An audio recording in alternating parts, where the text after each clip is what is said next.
Next, to prevent the cantilever in class 1 situation, assembly will engage in, देखो this is class 1 जहाँ पे bilaterally हमारे पास missing teeth है, ठीक है। सो असेंबली कैसे एंगेज करेगी, mesial rest and distobuccal undercut. Mesial rest position पे आएगी और डिस्टोबक्कल अंडरकट पे एंगेज करेगी, ठीक है। लेट्स सी फ्रॉम हियर, ये हमारे पास मीजियल रेस्ट पोजीशन है, यहाँ पे दो दांतों के बीच में, this is the mesial rest position, ठीक है। And this is the distobuccal undercut, मतलब जो दांत का डिस्टोबक्कल एरिया होता है उसका अंडरकट, इसे भी एंगेज करती है। So as to prevent the cantilever in class 1 situation. Theory: in the distal extension appliances, the most posterior rests are placed on the mesial surface of abutment teeth, ठीक है। mesial surface abutment teeth का जो है, जो most posterior है, उन दोनों के बीच में हम रेस्ट को प्लेस करते हैं। This is done because of the following reasons. First, during the application of the occlusal loads, the rest they serve as rotation centers. As the distance from the rotational center to the denture base is increased, the associated radius it becomes larger, and accompanying arc becomes more linear. जो ये rest है ये rotational centre की तरह काम करता है, मतलब यहाँ पे सारी रोटेशन का फर्क जो पड़ेगा, लेकिन जब ऊपर की फोर्स लगेगी तो ये अपनी जगह पे टिका रहेगा, तो उसकी वजह से हमारा डेंचर बेस भी अपनी जगह पे टिका रहेगा, ठीक है। यही चीज़ बोल रहा है ये, कह रहा है कि as the distance from the rotational centre to the denture base is increased, the associated radius becomes larger and the accompanying arc becomes more linear. मतलब जो आर्क बनेगी जिस पे जैसे ये फोर्स लगेगी यहाँ पे नीचे को, तो ये ऊपर को उठेगा, तो ये यहाँ पे फोर्स लग रही है अब, तो ये जो आर्क है ये लगभग लीनियर हो जाती है। Consequently the anterior placement of this rest it helps to direct the forces in a vertical manner, ठीक है। मतलब ये जो है जहाँ पे ये ओक्लूजल रेस्ट कर रहा है, तो इसके जो नीचे के टिश्यूज हैं उसके ऊपर फोर्सेज को रीडायरेक्ट कर देता है। The mesial rest direct the tipping forces towards the mesial surfaces, okay. Mesial rest जो है वो टिपिंग फोर्सेस को मीजियल सरफेस की तरफ डायरेक्ट कर देता है। This places the abutment in firm contact with the adjacent teeth, providing the buttressing effect. See अगर बटरसिंग इफेक्ट को हमें इजीली पढ़ना है तो इमेजिन करो कि हमने एक घर बनाया जिसमें 4 दीवारें हैं, ठीक है, और उनके ऊपर हमने लेंटर डाल दिया, रूफ डाल दी। अब इस रूफ पर जब हम प्रेस करते हैं तो इन सभी दीवारों के ऊपर और इन सभी बीमों के ऊपर प्रेशर जा रहा है, ठीक है। ये रूफ खुद नहीं टूट जा रही, लेकिन ये प्रेशर को डिस्ट्रीब्यूट कर रही है और ये पूरी स्ट्रक्चर को कोलैप्स होने से बचा रही है, ठीक है। ये वॉल्स जो है वो पुश बैक कर रही हैं, एक्शन रिएक्शन लग रहा है, इसीलिए ये जो लेंटर है ये नहीं टूट रहा है। This is known as buttressing effect, मतलब इसके ऊपर वाले के ऊपर फोर्स जा रही है और इसकी फोर्स जो है इसको बैलेंस जो कर रहा है ये नीचे के टिश्यूज़ कर रहे हैं, ठीक है। This is known as buttressing effect. The distal extension cases infrabulge clasps make use of distofacial undercut and the mesiofacial undercut is prevented. Then a wrought wire clasp is used. What kind of wire clasp is used?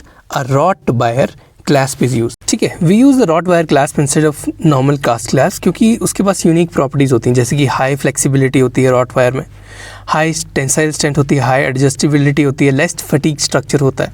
Better for mobile and weak abutment teeth, mobile और weak abutment teeth पे ये कम forces लगाता है wrought wire वाला। Wrought wire का basically मतलब होता है कि ये मैकेनिकली वर्कड वायर होती है जिसको हमने हाथ से मैनिपुलेट किया होता है, जिसको हमने हैमर किया है, रोल किया है, स्ट्रेटन अप किया है, अडेप्ट किया है, वो रॉट वायर होती है। इसको ये वो वायर नहीं है जिसको हमने डायरेक्ट पिघला के किसी सांचे में डाल के निकाल लिया, बल्कि ये वायर हमारे पास लूप्स में प्रेजेंट थी जैसे हमारी ऑर्थो में होती है और इसको हमने मैनिपुलेट किया, that is known as wrought wire. Wrought का मतलब ही होता है वर्कड ऑन मेटल, ठीक है। कंपोजिशन में कोबाल्ट क्रोमियम हम यूज़ करते हैं क्योंकि हमारी स्टेनलेस स्टील वाले में गोल्ड अलॉय हो सकता है, स्टेनलेस स्टील मोस्ट कॉमन होता है हमारी जो हम यूज़ करते हैं रॉट वायर के अंदर। False regarding retromylohyoid fossa is what, तो जो पहले ठीक चीज़ें उनके बारे में बात कर लेते हैं। First is retromolar curtain is distal to it. Retromolar curtain जो है वो रेट्रोमाइलोइड हायोइड फॉसा के डिस्टल ही होता है, ठीक है। Next, retromolar pad is buccal और lateral to it. Retromolar pad is buccal और लेटल टू इट, ठीक है। Protrusion of the tongue brings the retromylohyoid curtain forwards.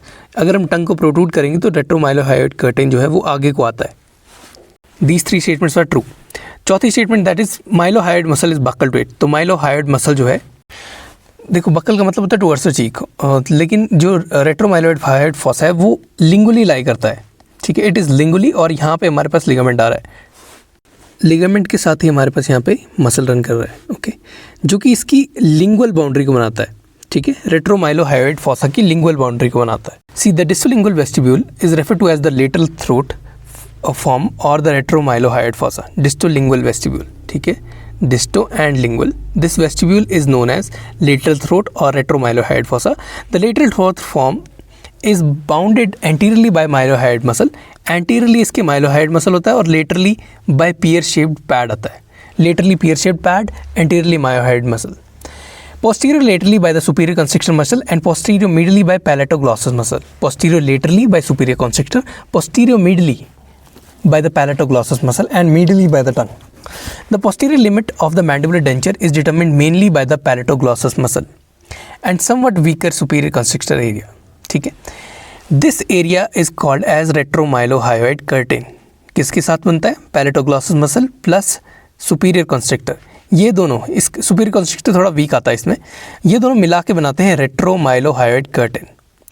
नगेल and Sears CARS have published drawings showing the lateral throat form shortens when the tongue is protruded. और ये lateral throat form जो है ये shorten कर जाती है जब हम टंग को बाहर निकालते हैं. ठीक है, next the function of reciprocal arm is what. देखो रेसिप्रोकल आर्म, इसका फंक्शन होता है रिटेंशन एंड स्टेबलाइजेशन. कब? During function. फंक्शन के दौरान जो है रेसिप्रोकल आर्म जो है वो काम में आती है, ये रिटेंशन और स्टेबलाइजेशन देता है during function. The reciprocal arms are intended to resist the tooth movements in response to retainer arm and deforming it as it engages the tooth against the height of contour. ठीक है, reciprocal arm retentive, देखो retentive arm हमारी height of contour के नीचे होती है, reciprocal arm उससे थोड़ी सी ऊपर होती है ऑपोजिट साइड पे. जब यहाँ पे फोर्स लगती है तब इस क्लैस्प के ऊपर जो फोर्स लग रही है और इस क्लैस्प के ऊपर जो फोर्स लग रही है उनको ये बैलेंस करता है. Reciprocal arm also have additional functions. The reciprocal arm should be located so that the denture is stabilised against the horizontal movement. ऐसे जो हॉरिजॉन्टल मूवमेंट होती हैं साइड टू साइड, वो भी स्टेबलाइज करने के लिए रेसिप्रोकल आर्म को यूज़ किया जाता है. Stabilization is only possible through the use of rigid components. The reciprocal clasp may also act at a minor degree as an indirect retainer. Reciprocal arm जो है वो एक तरह का इनडायरेक्ट रिटेनर भी एक्ट कर रहा है. This is only true when it rests on suprabulge surface. ये इनडायरेक्ट रिटेनर कब एक्ट करता है? When it rests on suprabulge surface of the abutment tooth lying anterior to the fulcrum line. देखो fulcrum line एक imaginary line होती है around which the partial denture it tends to move. मतलब line of rotation जहाँ पे, जिसका centre जहाँ पे आ रहा है उसको हम कहते हैं फल्क्रम लाइन. ठीक है, मतलब यहाँ फोर्स लग रही है तो ये जो जगह है ये ऐसे को घूमेगी. So this is known as a fulcrum. Next another name for impression post is what. तो इम्प्रेशन पोस्ट का दूसरा नाम होता है ट्रांसफ़र पिन. ठीक है, this is impression post titanium. ये इम्प्रेशन स्लीव होती है, प्लास्टिक की होती है. ये इम्प्लांट एनालॉग होता है. इसको ट्रांसफ़र पिन क्यों बोलते हैं? Because it is use to transfer the exact position and angle. Exact position और एंगल को ट्रांसफ़र करने के लिए यूज़ होता है of the implant from the patient's mouth to the dental cast, या फिर मॉडल हम बोल सकते हैं. कैसे करते हैं? इंप्रेशन लेंगे, ट्रांसफ़र पिन अटैच करेंगे इम्प्लांट के साथ और उसका एक फुल माउथ इंप्रेशन ले लेंगे. अब जो इंप्रेशन है उसके अंदर हमारे पास पोस्ट जो है लॉक हो जाएगी. ठीक है, अब इस 3D इंप्रेशन को हम रेप्लिका कर लेंगे, एनालॉग बना देंगे, कास्ट को पोर करेंगे और फिर इम्प्लांट पोजीशन पे एग्जैक्ट जो पिन की डायरेक्शन है उसी पोजीशन पे हम दांत को फैब्रिकेट कर देंगे. क्लियर कट बोलना हो तो impression post is also known as transfer pin because it transfers the implant's position from the mouth into the master cast. Next overdenture attachment not used is, हमें 4 ऑप्शन दिए हुए हैं, ball, locator, स्प्लिंटेड बार और कोन. तो कोन कभी भी यूज़ नहीं होता है एज ओवरडेंचर अटैचमेंट. ओवरडेंचर अटैचमेंट में हमारे पास 2 तरह की अटैचमेंट होती हैं. पहली होती है फ्री स्टैंडिंग अटैचमेंट.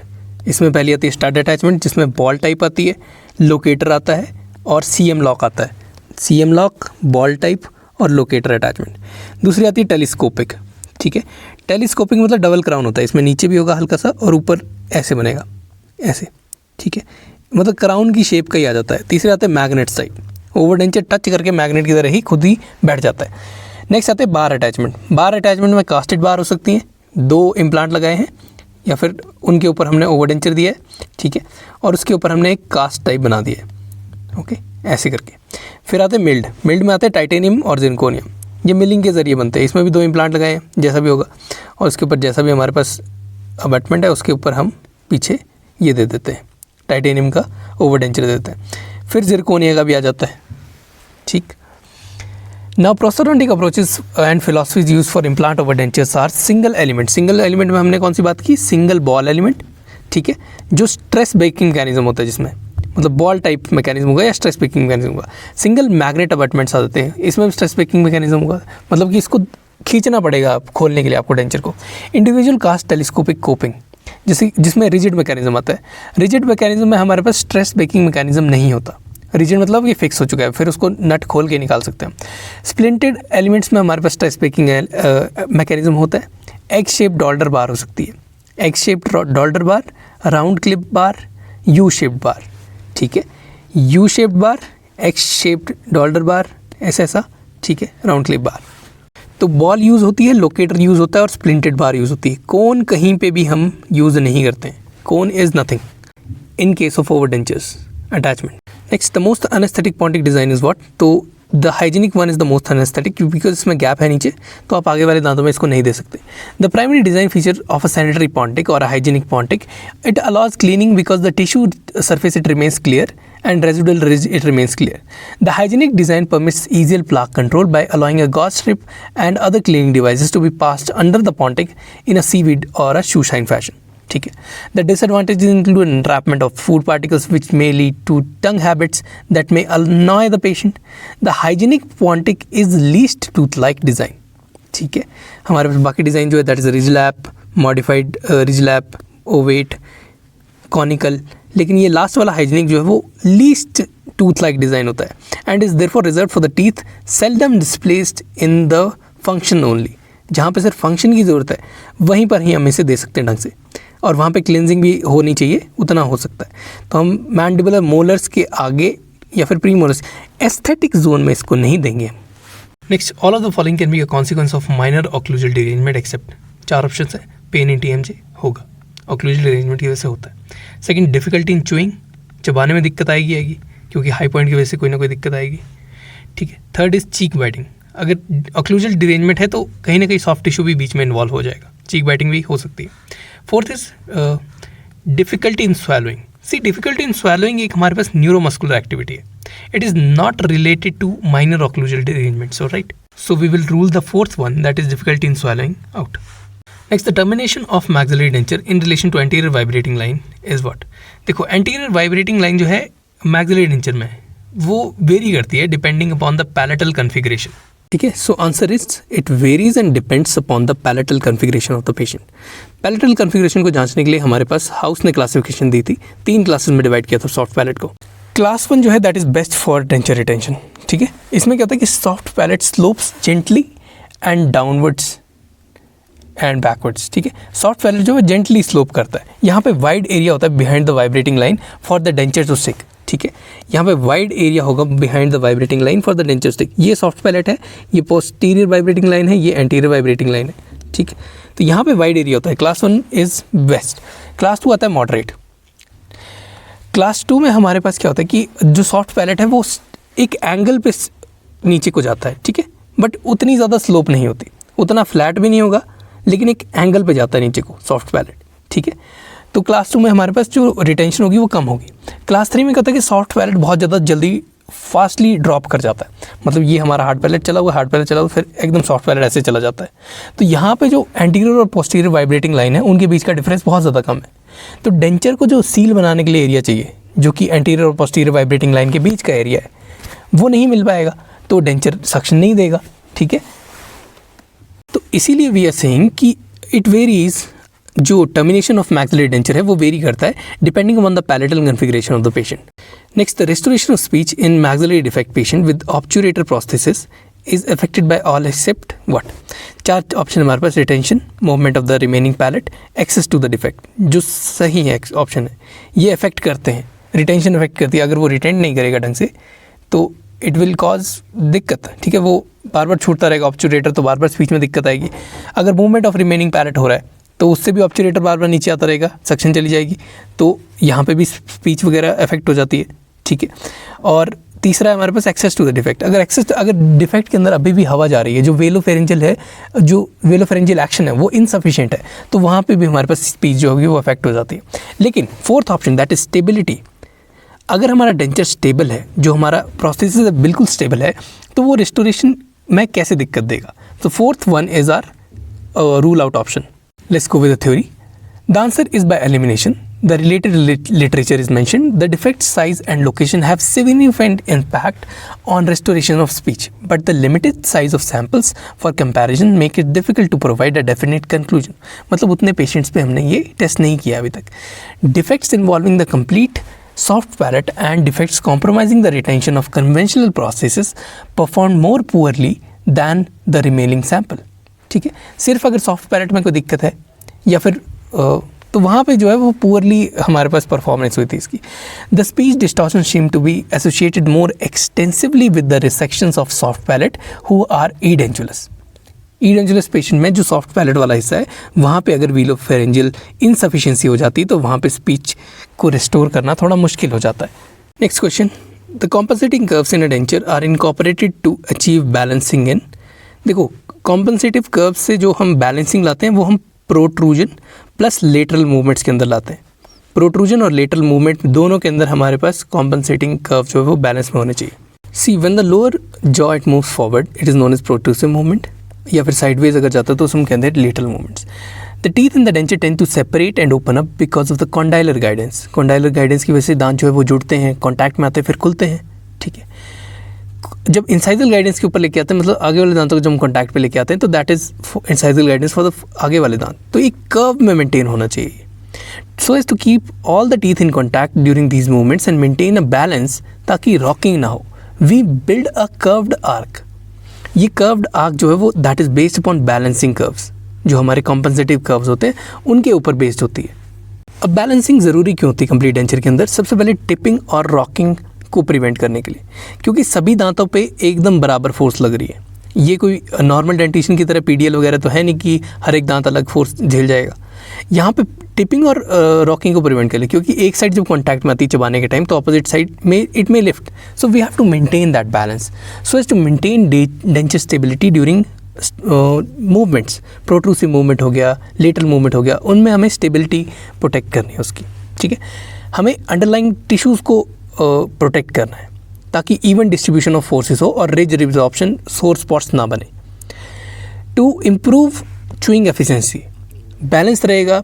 अगर बार बार रॉक नहीं करेगा तो पेशेंट आराम से पहन पाएगा, तो वो च्यूइंग एफिशिएंसी को भी इंक्रीज़ करेगा, और ये इंक्रीज़ होगा तो रिटेंशन और कंफर्ट भी इंक्रीज़ कर जाएंगे, और अल्टीमेटली पेशेंट का जो एक्सपीरियंस है फॉर द डेंचर वो इंक्रीज़ कर जाएगा. So patient compatibility will also increase, patient compliance will also increase. Next, only a few days after delivery of denture, patient reports with a complaint of inability to clean his denture. मतलब patient आ गया आपके पास थोड़े दिन के बाद कि denture साफ़ ही नहीं हो रहा. Despite using denture cleansers, cleansing aids, what could be the most common cause?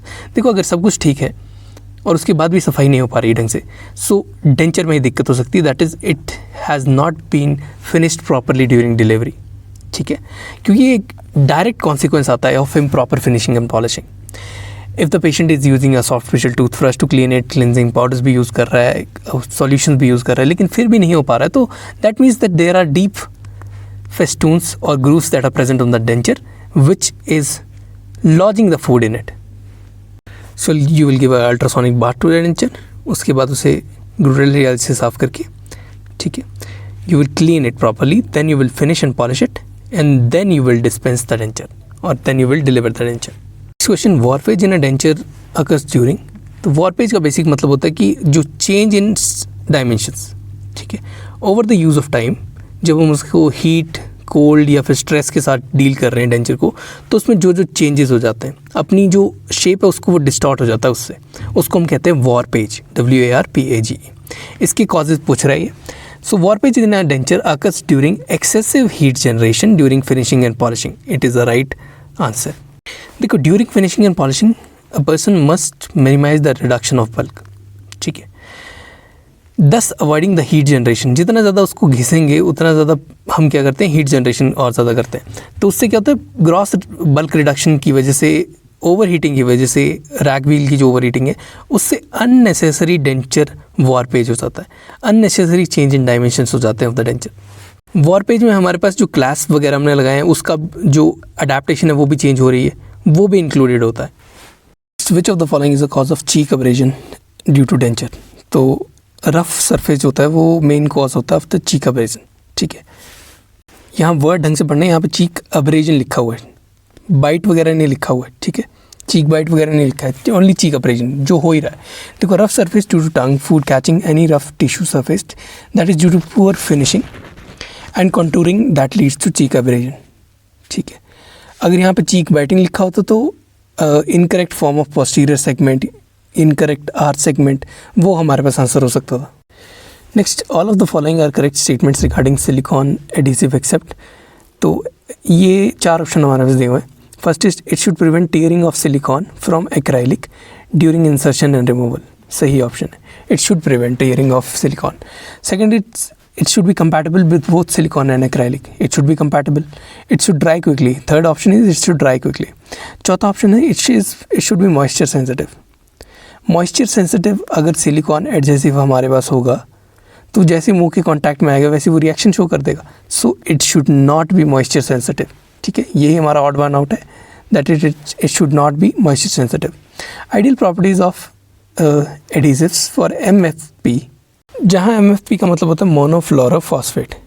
ठीक है, मोनोफ्लोरोफॉस्फेट्स और silicon adhesives they must be biocompatible, they must be non toxic, they must be non irritating, they must be odorless, they must repel the moisture, they should not be moisture sensitive, they should repel the moisture। Next, they should be porous and they should be absorbent to allow the passage of secretions। ठीक है, ये secretions को absorb कर लेना चाहिए इनको, और ये porous इतने होने चाहिए कि इसके थ्रू secretions बाहर निकल जाए। They should be easy to apply and they should be easy to remove without tearing or damaging the prosthesis। ठीक है, और ये जो MSP होती है दैट इज मोनोफ्लोरोफॉस्फेट्स होती हैं, they must adhere to the adhesive, मतलब प्रोस्थेसिस के ऊपर लगभग ये काम 12 घंटे तक करे ईजिली। ठीक है, they should hold the process for at least 12 hours. Next, which of the following is the most important component of the diet. Most important component of the diet हमारे पास होता है carbohydrates. Balanced diet supplies all essential nutrients in adequate amounts and in biologically available forms. Prior to knowing the balanced diet for elderly, it is more important to understand the basic nutrients that go into composing the diet. Diet बनाने के लिए हमारे पास क्या क्या चीज़ें आती है? Carbohydrates, fats, proteins, macronutrients, micronutrients, ये सारी चीज़ें आती हैं। वाइटामिन्स एंड मिनरल्स भी आते हैं। In general 50 to 60% of the total intake should be made up of carbohydrates, preferably complex carbohydrates। ठीक है, 50 से 60% कार्बोहाइड्रेट होने चाहिए डाइट के अंदर। 10 से 15% हमारे पास प्रोटीन्स होने चाहिए। 20 से 30% इनविजिबल एंड विजिबल फैट्स होने चाहिए कंबाइंड। ठीक है, next, the type of occlusion that is established in hemimandibulectomy patients is what. Hemimandibulectomy patients में we use neutrocentric occlusion with non anatomic teeth. कौन सा? Neutrocentric occlusion with non anatomic teeth. Neutrocentric occlusion is a concept of balanced occlusion। ठीक है, it was proposed by Dr. D. Van। ठीक है, in which the occlusal surfaces of the posterior teeth they are arranged in a flat plane। जो posterior teeth हैं उनके occlusal surfaces को एक flat plane में इन्होंने रखा था without any compensative curves, cuspal lines और balancing contacts। इसको बोलते हैं neutrocentric occlusion। The goal of this is to achieve neutral forces on denture base during function। Alright, अब न्यूट्रोसेंट्रिक ऑक्लूजन हम कहाँ यूज़ कर सकते हैं? जहाँ पे हमारे पास हेमीमैंडिबुलेक्टोमी हो चुकी है या हेमीमैक्सिलेक्टोमी हो चुकी है वहाँ पे, या बहुत ही ज़्यादा अबनॉर्मल जॉ रिलेशनशिप्स हैं, वहाँ पर भी इसे यूज़ किया जा सकता है। Work authorisation includes all the following except. तो वर्क ऑथराइजेशन में क्या चीज़ आती है उनको डिस्कस कर लेते हैं।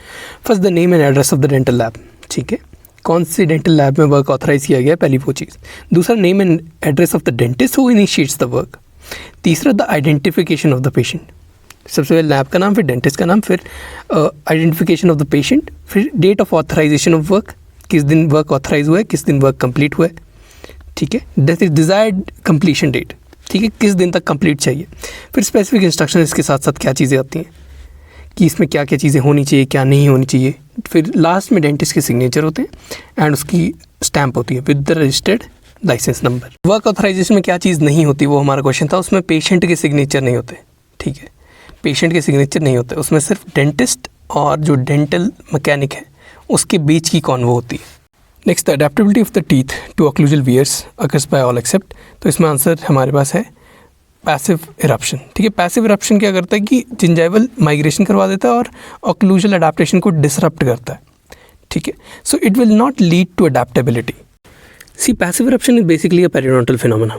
ठीक है, जिसमें कि हमारे पास अपाइकल माइग्रेशन हो जा रही है जिंजाइवा की। ठीक है, कोई ऑक्लूजल अडेप्टेशन नहीं हो रही है।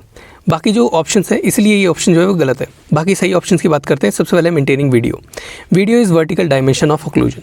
इसको मेंटेन करने से हम फेशियल हाइट को मेंटेन करते हैं और ऑक्लूजल बैलेंस को मेंटेन करते हैं। जब ऑक्लूजल बैलेंस मेंटेन रहेगा, फेशियल हाइट मेंटेन रहेगी, तो इस बैलेंस की वजह से ऑक्लूजल वियर जो होगा वो मिनिमम होगा। ठीक है।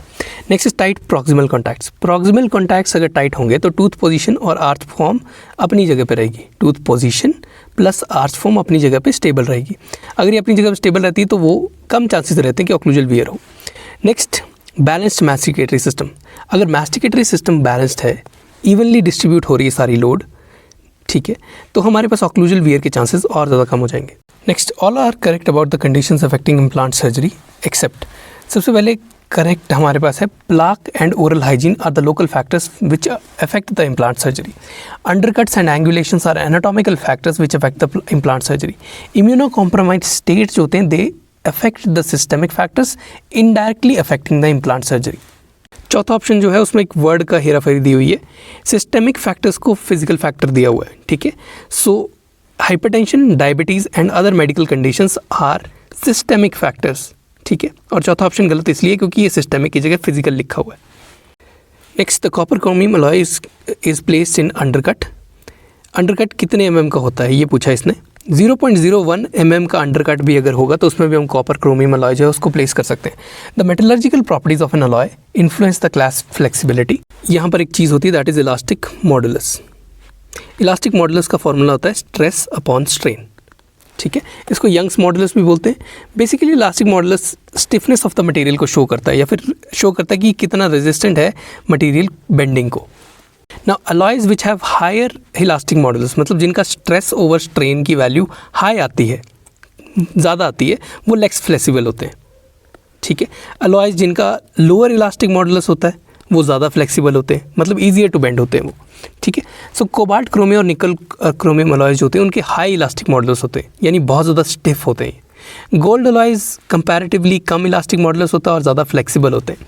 इसीलिए हमारे पास जो गोल्ड अलॉयज हैं उनको हम अंडरकट्स में डाल सकते हैं, तो उनकी जो मिनिमम विड्थ होती है दैट शुड बी 0.02। जो गोल्ड है, गोल्ड के लिए the minimum width is 0.02 of an inch. इतना यूज़ करना ही पड़ेगा। बट कॉपर क्रोमियम, निकल क्रोमियम अलॉयज होते हैं वो बहुत ज़्यादा रिजिड होते हैं, वो एंगेज कर लेते हैं स्मॉलर अंडरकट्स में और उनकी विड्थ जो है वो 0.01 इंच तक भी चलती है। इतनी ये मिनिमम विड्थ है 0.01 इंच, इसके नीचे वो ब्रेक कर जाएगा। मतलब ये लगभग 0.025 सेंटीमीटर्स के बराबर आ गई आपकी जो कोबाल्ट क्रोमियम वाली है, या फाइनली मिलीमीटर में बोले इसको तो 0.25 मिलीमीटर की मिनिमम कोबाल्ट क्रोमियम की वो चाहिए रहती है, ठीक है। तो यहाँ पे इंच में पूछा गया, that is 0.01 of an inch. Next, during the soldering of cobalt chromium removal dental processes the temperature of the torch becomes very high. What might be the expected effect on the properties of the cast framework. अगर temperature बहुत ज़्यादा high चला जाता है then this will decrease the yield strength and percentage elongation of the cast framework. क्योंकि यहाँ सबसे पहली जो टर्म है that is yield strength. Yield strength का मतलब है ऐसा stress at which the metal starts to permanently deform. यहाँ जो स्ट्रेस है वो टेम्परेचर है, ऐसा टेम्परेचर जिस पे मेटल अपनी प्रॉपर्टीज़ लूज़ कर देगा और अपनी ओरिजिनल प्रॉपर्टी पे कभी वापस नहीं आ पाएगा, दैट इज़ यील्ड स्ट्रेंथ। दूसरी चीज़ है percentage elongation. Percentage elongation basically ductility को शो करता है कि कितना मेटल स्ट्रेच कर सकता है बिफोर ब्रेकिंग, ठीक है। तो कोबाल्ट क्रोमियम की हमारे पास एक रेंज होती है, वहाँ तक ये कर सकता है और वो अंडर यील्ड स्ट्रेंथ ही कर सकता है परसेंटेज इलोंगेशन, ठीक है। तो अब जब हीट अप्लाई हो रही है कोबाल्ट क्रोमियम के हमारे प्रोसेसेस को, तो जो छोटे छोटे ग्रेन्स होते हैं, grains of cobalt and chromium, वो कोएलेस करना स्टार्ट कर देते हैं, मतलब वो मिलकर बड़ा ग्रेन बनाना शुरू कर देते हैं, जिससे कि क्रिस्टल ग्रोथ इंक्रीज़ कर जाती है स्ट्रक्चर के अंदर, ठीक है। क्रिस्टल ग्रोथ इंक्रीज कर जाएगी, लार्ज स्ट्रक्चर बन जाएगा। अब ये ओरिजिनल प्रॉपर्टी पे नहीं रहेगा अपनी कोबाल्ट क्रोमियम वाले की, ठीक है।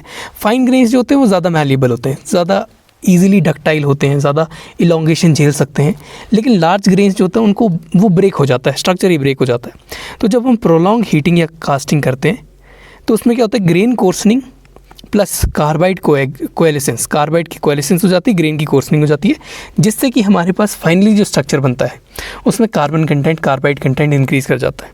That leads to loss of strength and flexibility, that is decrease in yield strength and elongation, percentage elongation. Next question, carbon in alloys is use for what?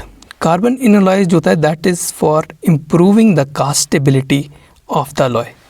C generally carbon is the most important commercial steel alloy.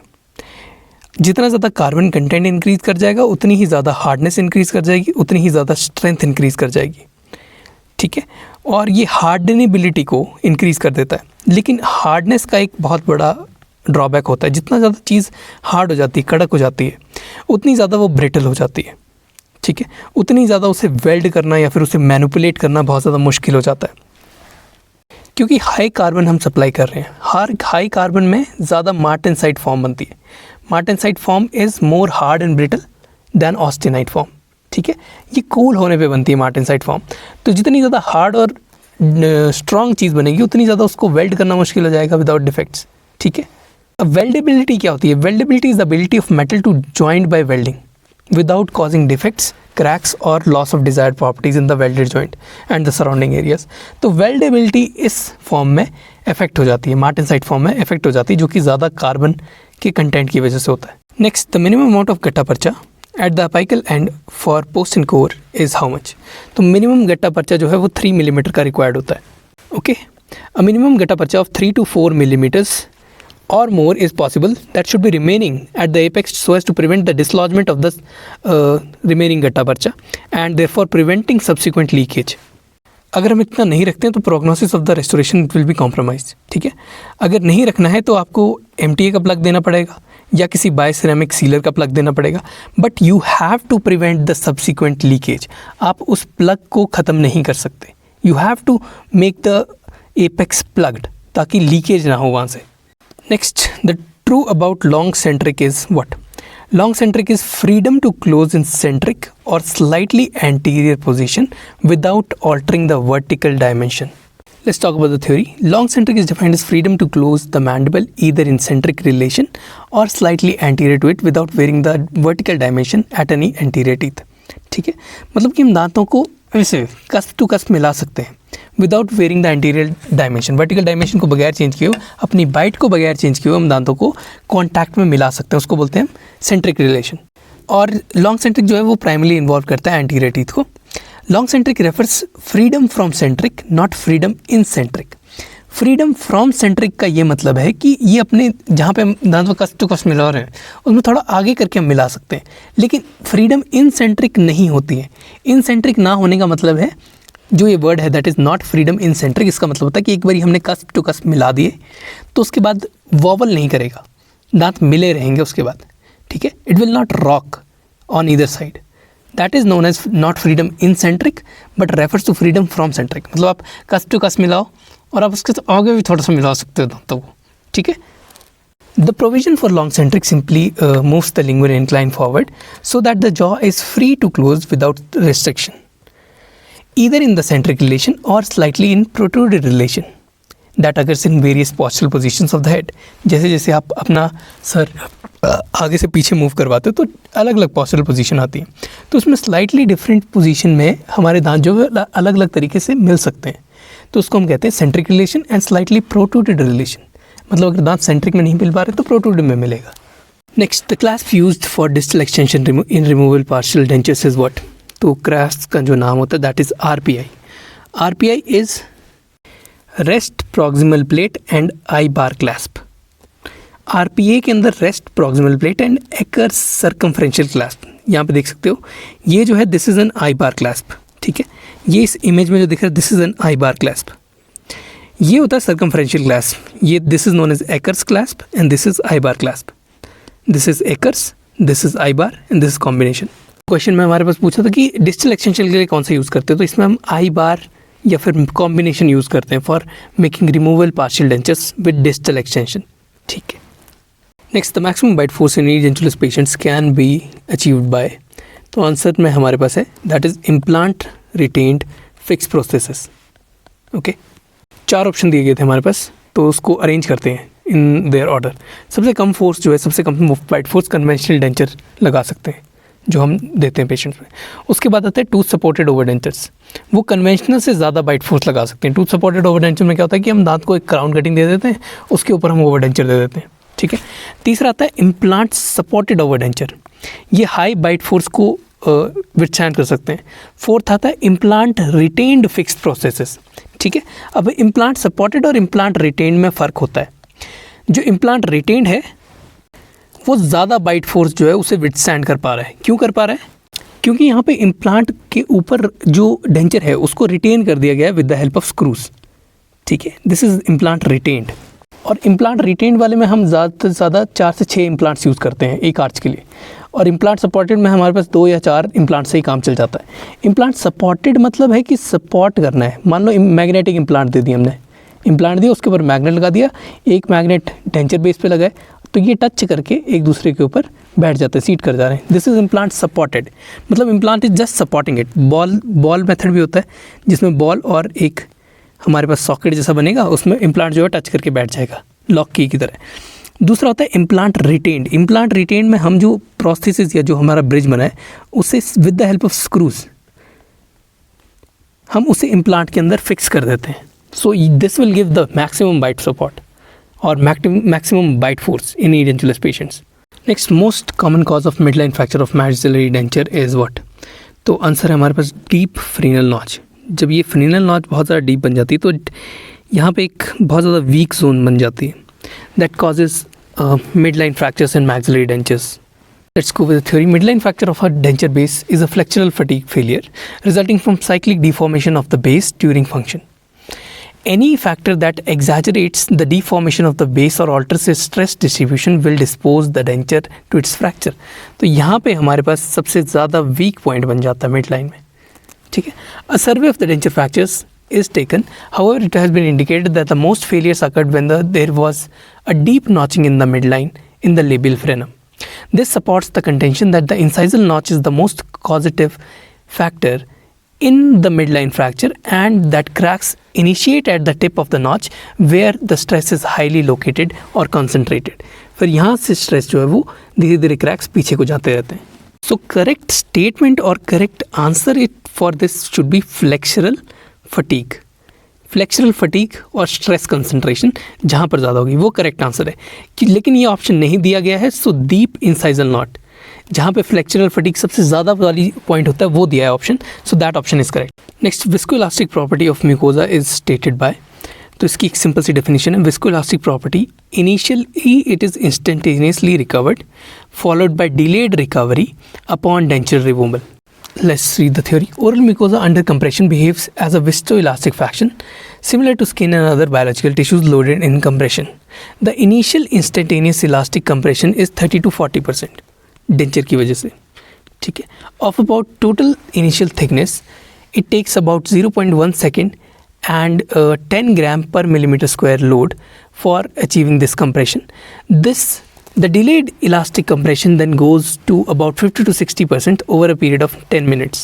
Upon release of the load, that is the denture, the elastic recovery occurs at once and then is followed by delayed elastic recovery. Clinical significance, this study shows that the tissues in the elderly person takes many hours to recover from the effect of moderate mechanical stresses which are generated by the denture, whereas the 25-year-old subject tissues need a few minutes for complete recovery. तो older patients में ज़्यादा time चाहिए होता है recovery के लिए। To prosthodontist, this means that the elderly patients must be treated cautiously. An elderly patient should not have any prosthesis in his mouth for at least 4 hours before making impressions so that the new impression comes out to be good. मतलब elderly patient में हमें ये ध्यान रखना है कि उसने अपना पुराना डेंचर लगभग 4 घंटों तक नहीं पहना है और उसका म्यूकोजा फुली अपने रिलैक्स स्टेट पे या फुली अनकम्प्रेस स्टेट पे आ चुका है। The tissue is more responsive to the duration of action rather than the magnitude of force. The length of time or duration of the tissue loading, it takes a new significance because it was found out that light force for longer duration, कम force हमने longer duration के लिए दी, this will tend to deform the tissues more rather than heavy force of shorter duration, ठीक है। So it is also clinical significance कि कितनी duration के लिए बंदे ने वो डेंचर पहना है। Next, best treatment option for non continuous lateral defect is what? Answer we have is overlay dentures. See, the resection dentures for edentulous patients with lateral discontinuity defect, they are primarily intended to enhance the aesthetics. क्यों? क्योंकि they will improve the lip and cheek contour and they will replace the missing teeth as well. These prostheses, these overdentures, they also improve the articulation of particular speech sounds in some patients and a few selected will be able to masticate at a reasonable level. मतलब उतनी ज़्यादा force नहीं लगा पाएंगे लेकिन कुछ ना कुछ सॉफ्ट चीज़ें वो इजीली चबा पाएंगे. Implants should be considered for these patients because the implant retained and implant supported overlay dentures may allow a reasonable level of mastication in these patients, but only if the residual or reconstructed tongue is capable of manipulating the food. इस statement का मतलब है कि जब कोई non continuous lateral defect exist करता है, मतलब एल्वियोलर बोन जो है वो कंटिन्यूस नहीं है, कोई भी डिफेक्ट हो सकता है, या तो हमारी मैंडिबल आदि मिसिंग है या कुछ भी रीज़न है, तो वहाँ पे डेंचर को जो हमने दिया है उसे फंक्शन करने के लिए जो फूड है बोलस, जो फूड को चबाया जा रहा है उसे मूव करना बहुत ज़्यादा ज़रूरी है मुंह के अंदर. तो हमारे पास रेजिडुअल या फिर रिकन्स्ट्रक्टेड टंग होनी चाहिए.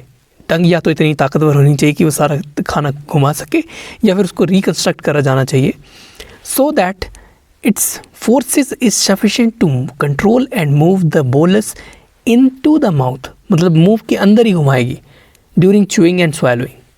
ऐसा नॉन कंटिन्यूस लेटरल डिफेक्ट हमारे पास localize resorption due to any disease, pathology, trauma और सर्जरी या फिर सिस्ट या ट्यूमर हुआ उसकी वजह से हो सकता है. एसिमेट्री की वजह से रिटेंशन नहीं आती, स्टेबिलिटी मुश्किल हो जाती है, इसीलिए वी गो फॉर दीज ओवरडेंचर्स जिसको हम इम्प्लांट देके या फिर हमारे पास जो क्राउन है टूथ सपोर्टेड ओवरडेंचर दे सकते हैं या फिर इम्प्लांट सपोर्टेड ओवरडेंचर दे सकते हैं. Next, a completely edentulous patient with hemimandibulectomy, the best rehabilitation process is what? तो implant supported या फिर implant retained overlays दे सकते हैं, overlay prosthesis on both the arches. देखो hemimandibulectomy में आधी मैंडिबल कट चुकी है, आधी इन द सेंस कि अगर ये पूरा सेक्शन है तो इसमें से इतना कट चुका है, इतना कट चुका है या इतना कट चुका है या फिर फुल हाफ कट चुका है. तो यहाँ पे हमारे पास इम्प्लांट रिटेन्ड हम ओवरले देते हैं, मतलब एक इम्प्लांट यहाँ दे देंगे, एक इम्प्लांट यहाँ दे देंगे, कंपैरेटिवली इसको बैलेंस करना पड़ेगा हमें, ठीक है. तो इसी के बेसिस पे हम इतने ही दांत देंगे कि ये वाले इम्प्लांट इसकी फोर्सेस को, इसकी जो टॉर्शनल फोर्सेस होंगी या घुमाने वाली फोर्सेस होंगी, जो टॉर्क जनरेट करेगा इसका जो आर्क है उसको बैलेंस कर जाए. और ऊपर भी हम जितनी हमारे पास बोन है उसको यूज़ करके वहाँ पे इम्प्लांट सपोर्टेड ओवरडेंचर दे देंगे so that the patient can be rehabilitated. At least aesthetics and minimum function improve कर जाए, ठीक है. एस्थेटिक्स और मिनिमम फंक्शन improve करने के बाद थोड़ी बहुत स्पीच भी improve कर जाती है. The implant retained overlays processes are preferred for several reasons. देखो आफ्टर जॉ सर्जरी या फिर रिसेक्शन अगर हो गई है, द लोअर जॉ में शिफ्ट टू वन साइड, जिस साइड को हमारे पास मैंडिबल नहीं बची है उस साइड से दूसरी साइड को शिफ्ट कर जाएगा. So the denture teeth are placed more towards the tongue side, lingual side on the resected side and more towards the cheek side और buccal side on the non resected side so as to balance the bite. समझ गए? अगर ये हमारे पास हमारी arch है और हम ग्रीन से दिखा रहे हैं कि इतनी हमारे पास आर्च रिसेक्ट कर दी है, काट दी है, तो इसमें जो इम्प्लांट्स होंगे वो हम इस एंगल पे देंगे, ठीक है. अगर हम एंगल नापे तो हम इस एंगल पे इम्प्लांट्स देंगे. और जो नॉन रिसेक्टेड साइड है उसमें हम टीथ को ज़्यादा बक्कली प्रेस करेंगे, ठीक है. और रिसेक्टेड साइड पे क्योंकि ताकि हमारा जो ये आर्क बन रही है, जो फोर्सेस का आर्क बन रहा है वो बैलेंस हो सके, तो रिसेक्टेड साइड पे हम थोड़ा सा लिंगुअली दांतों को प्लेस करेंगे. This is it what is trying to say, so as to achieve a normal balance बनाने के लिए between the resected side and non resected side. इसके साथ साथ जो डेंचर फ्लैंजेस होते हैं, यानी कि जो एक्सटेंडेड पार्ट्स होता है डेंचर का दांतों के अलावा, उसको हम ज़्यादा लो करते हैं, मतलब अपने फंक्शनल लेवल की जो फंक्शनल विड्थ होती है हमारे पास या फंक्शनल हाइट होती है वहाँ तक लेके जाते हैं, so as to restore the proper lip seal which will allow the person to speak and swallow properly, ठीक है. Sometimes there are no good enough implant sites in the bone, तो हमारे को जो number of implant sites required होती हैं in overdenture cases वो भी कम रहेगी. So it is a plus point for us. हमें कम साइट के अंदर जहाँ पे हमारे पास बोन है वहीं पे हम इम्प्लांट डाल के वहीं पे ओवरडेंचर दे सकते हैं. Therefore the removal implant supported denture is preferred because it is easier to clean, easier to maintain, it can manage the tissues better than all other options and it is the best option to rehabilitate the patient. Next, the shape of connector in fixed partial denture is what? तो answer है हमारे पास, it is elliptical. See the shape, size and position of connectors, all they influence the success of the processes. Connectors must be sufficiently large so as to prevent distortion or fracture during function. मगर इतने large भी नहीं होने चाहिए कि otherwise they will affect the normal plaque control and contribute to periodontal breakdown over time. ठीक है. In addition to being highly polishable, the tissue surface of the connector is curved faciolingually. मतलब connector में हमारे पास बक्कोलिंगुअल curve present होता है ऐसे, so as to facilitate cleansing. ठीक है. It is shape to create the smooth transition from one FBD component to next. A properly shaped connector has configuration similar to a meniscus formed by two parts of the processes. In a buccolingual cross section, most connectors have a somewhat elliptical shape, such as an elliptical connector. Such an elliptical connector is the strongest if major axis of the ellipse parallels the direction of application of force. ठीक है. अगर major axis ये वाली parallel आ रही है to the application of direction of force, जो कि occlusal forces है हमारे पास, then it will be the strongest of the major connectors. The false statement regarding the S sound in a denture patient is, तो चार option है हमारे पास. The tongue approaches the upper anterior teeth but do not touch them. टंग ऊपर जा रही है लेकिन touch नहीं कर रही. Assessment of the free way हो रहा है यहाँ पे. टंग का डॉर्सम जो है वो बिल्कुल फ्लैट रह रहा है. ये तीन ऑप्शन सही थे. False statement is it is a labiodental sound. अगर हमें इसे करेक्ट करके बोलना होगा द लेबियोडेंटल साउंड को, तो हम कहेंगे the correct statement is the S sound is a alveolar sound. कौन सी साउंड है? It is an alveolar sound. The sibilants, that is S, Z, Sh, Ch and J, with CH and J being affricatives, are lingo-alveolar sounds. What are they? They are lingo-alveolar sounds. Because the tongue and the alveolus form the controlling valve, tongue and alveolus, they are forming the controlling valve. The following phonetic properties are common to all S sounds. The tip of the tongue is placed far forward, coming close to but never touching the upper four incisors. S बहुत आगे दांत आ जा रही है लेकिन ऊपर वाले incisors को टच नहीं कर रही है. Next, the sagittal groove is made in the upper part of the tongue with a small cross section area. Upper part of the tongue पे एक sagittal groove आ जाती है with the small cross sectional area. The dorsum of the tongue is flat. जो पीछे वाला हिस्सा टंग का वो फ्लैट होता है. Mandible will move in forward and upward direction. Mandible is going forward and upward, almost in contact but not in contact. Not in full contact but almost in contact. Next, during the delivery of a denture, you notice that the patient teeth are coming in contact as the patient is talking to you. The problem may be due to, the problem is due to increased vertical dimension of occlusion. ठीक है. See, when vertical dimension of occlusion is established during the maxillomandibular registration, speech can be used as a guide to assess the correct vertical dimension of occlusion. Such a procedure is recommended by dentists, but dentists using this method needs a long time and experience so as to perform it properly. ठीक है. During the pronunciation of sibilant sounds like S, Z, SSA, तो वहाँ पे inter incisor separation जो है वो होनी चाहिए और वर्टिकल डायमेंशन में 1 to 1.5 सेंटीमीटर का एवरेज डिस्टेंस होना चाहिए. सेपरेशन होनी चाहिए. Next, the K, G, N, G sounds in the denture patients are used for. They are used for assessment of posterior palatal extension when encroached on a soft palate. इस statement का मतलब है कि denture border extend कर रहा है too far beyond the hard palate and soft palate junction, pressing on to the soft palate, जिससे कि अगर जे, जी और एन जी जैसे साउंड बोलेगा तो पेशेंट की गैगिंग होगी, डिसलॉजमेंट हो जाएगी डेंचर की, या डिस्कम्फर्ट हो जाएगा पेशेंट को कि लगेगा कि उल्टी मारने का मन कर रहा है. That represents that the denture is too far beyond our normal levels. The velar sounds like K, N, G have no effect on dentures except when the posterior palatal seal extension encroaches on the soft palate. ठीक है, जब posterior palatal seal हमारे पास encroach कर देगी soft palate को far beyond our required limits, तब ये हमारे पास velar sound जो है वो ऐसे ऐसे symptoms जैसे कि vomiting वगैरह आ गया या फिर gagging reflex आ गया या फिर वो डेंचर खुद ही लूज हो जाएगा, वो चीज़ें शो करता है. All are correct about the TENS therapy, that is trans-electrical nerve stimulation, except पहला ऑप्शन है it can be used for bottom molding. कैसे? It will relax the perioral muscles and masticatory muscles. ठीक है. उसके बाद ये स्टिमुलेट कर देगा नर्व एंडिंग्स को, जिससे कि मसल टोन और सर्कुलेशन और ज़्यादा इंक्रीज़ कर जाएगी। पेन और एंग्जाइटी को डिक्रीज़ कर देता है, ठीक है। एक्टिवेट कर देता है मसल कॉन्ट्रैक्शन, जिसमें कि हम स्माइलिंग, पाउटिंग जैसे जो मस्कुलर मूवमेंट्स करवाते हैं वो मोर इफेक्टिवली हो सकता है यहाँ पे in the tense therapy. Alright, next option जो दिया है, it can affect the pacemaker, मतलब पेसमेकर वाले पेशेंट में यूज़ नहीं करना है, वो ऑप्शन भी सही है।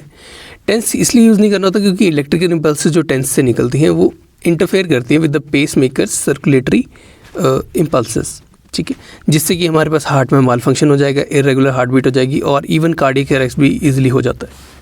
तीसरा ऑप्शन जो सही है that is it helps in release of endogenous opiates. Endogenous opiates कैसे रिलीज होते हैं टेंस से? देखो, टेंस क्या करता है, ये नर्व्स को स्टिमुलेट करता है, जो कि इन टर्न स्टिमुलेट करता है पैराक्यूरेक्टल ग्रे को and the pituitary pathways in the brain, ठीक है, leading to endorphin and enkephalin release. क्या क्या रिलीज हो रहा है? एंडोर्फिन्स रिलीज होते हैं प्लस एनकेफेलिन रिलीज होता है। ये एंडोर्फिन और एनकेफेलिन दोनों मिलके रिड्यूस करते हैं पेन परसेप्शन को, ठीक है, by the production of endogenous, body के अंदर ओपियोइड्स बनते हैं हमारे पास। चौथा जो गलत ऑप्शन है वो लिखा हुआ है कि it stimulates the hypoglossal nerve. तो टेंस थेरेपी कभी भी हाइपोग्लॉसल नर्व को स्टिमुलेट नहीं करती है। TENS stands for transcutaneous electrical nerve stimulation. It consist of an electrode, a pulse generator and lead wires. The electrodes in the posterior triangle of the neck are stimulated by accessory nerve. Accessory nerve को stimulate करता है posterior triangle के अंदर, accessory nerve को innervating the palatoglossus. accessory nerve कहाँ कहाँ जाती है? palatoglossus में जाती है, palatopharyngeus में जाती है, levator velar palatini muscles के अंदर जाती है। palatoglossus, palatopharyngeus, levator velar palatini and increase in the parasympathetic activity by stimulating the vagus nerve. कौन कौन सी एक्टिविटी इंक्रीज कर रहा है? पैरासिम्पैथेटिक एक्टिविटी भी इंक्रीज कर रहा है, ठीक है, किससे? वेगस नर्व से। पैरासिम्पैथेटिक एक्टिविटी का बेसिक मतलब होता है कि ये ऑटोनॉमिक नर्वस सिस्टम इसको गाइड कर रहा होता है, जो कि rest and digest function produce करता है, ठीक है। तो रेस्ट एंड डाइजेस्ट में हमारे पास क्या होगा? देखिए, रेस्टिंग में हमारे पास डाइजेस्टिव सिक्रीशन इंक्रीज कर जाएंगी, ठीक है, ग्लैंडुलर एक्टिविटी इंक्रीज कर जाएगी, प्यूपिल्स कंस्ट्रिक्ट कर जाएंगे और ये एनर्जी को कंजर्व करने की कोशिश करेगा और जो बॉडी के अंदर हमारे पास फूड है उसे डाइजेस्ट करने की कोशिश करेगा। ओवरऑल जो हमारा बॉडी है उसको काम और बैलेंस स्टेट पे लेके आता है आफ्टर स्ट्रेस और एक्सर्शन। इसके साथ साथ ये हार्ट रेट को स्लो कर देगा, फाइट फ्लाइट रिस्पॉन्स को स्लो कर देगा। ये पैरासिम्पैथेटिक का काम होता है। Now this will lead to a generalize calming effect on the patient. Electrodes in the pre auricular area stimulates the 7th cranial nerve। Facial nerve को स्टिमुलेट करती है अगर हम प्री ऑरिकुलर एरिया में इसको लगाते हैं। अब 7th cranial nerve हमारे पास बक्सिनेटर, orbicularis orris, levator, लेबाई superioris muscle, इन सबको इनर्वेट कर रही है। और mandibular division of trigeminal nerve, 5th nerve mandibular division, उसको भी स्टिमुलेट करती है, इनर्वेटिंग द टेंसर वेलाय पैलेटोनाई मसल्स। तो इससे हम बॉटम मोल्डिंग वगैरह के प्रोसीजर्स में भी इसे यूज़ कर सकते हैं, ठीक है, ताकि हाइपर एक्टिव मसल्स को हम रिकॉर्ड होने से पहले ईजिली उनको स्लो डाउन कर सकें या फिर उन्हें रेस्ट डाउन करवा सकें। Next, initially the definition of centric relation was condyles in the most rear most and upper most position, मतलब कंडाइल सबसे पीछे और ऊपर होने चाहिए। But the new definition says that the condyles are to be placed anterior superiorly or they are to be positioned anterior superiorly. Why is there is change in the definition? Answer in this we have is the posterior wall of the fossa is thin, so it is more prone to resorption. तो over time हमारे पास resorption होती रहती है, ठीक है, तो जिससे कि हमारी पोजीशन जो है वो हल्की सी चेंज हो जाती है। तो वो पोजीशंस को कवर अप करने के लिए we can say they are positioned anterior superiorly. The most orthopedically stable joint position exists when the condyles are then their most superior anterior position in the articular fossa, resting against the posterior slopes of the articular eminence with the discs properly interposed. ठीक है, this is the position when the condyles assume none of the elevator muscles are activated with no occlusal influences. The position is therefore considered to be one of the most skeletally stable, musculoskeletal stable position.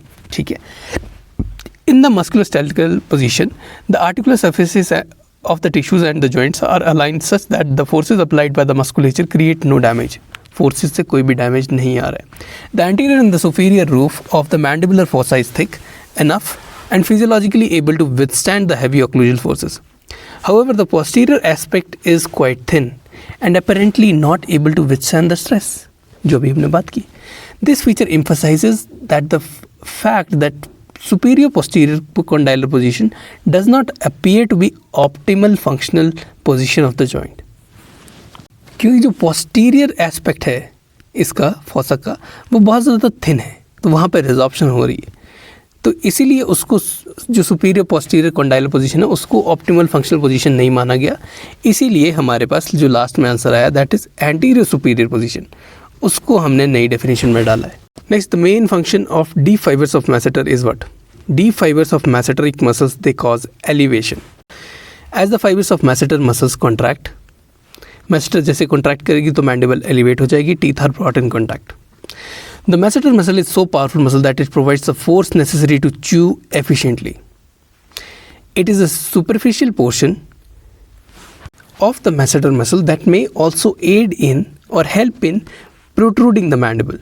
जब mandible protrude की जाती है, फिर आगे लेके आते हैं, फिर biting force is applied, the fibers of the deep portion stabilize the condyle against the articular eminence.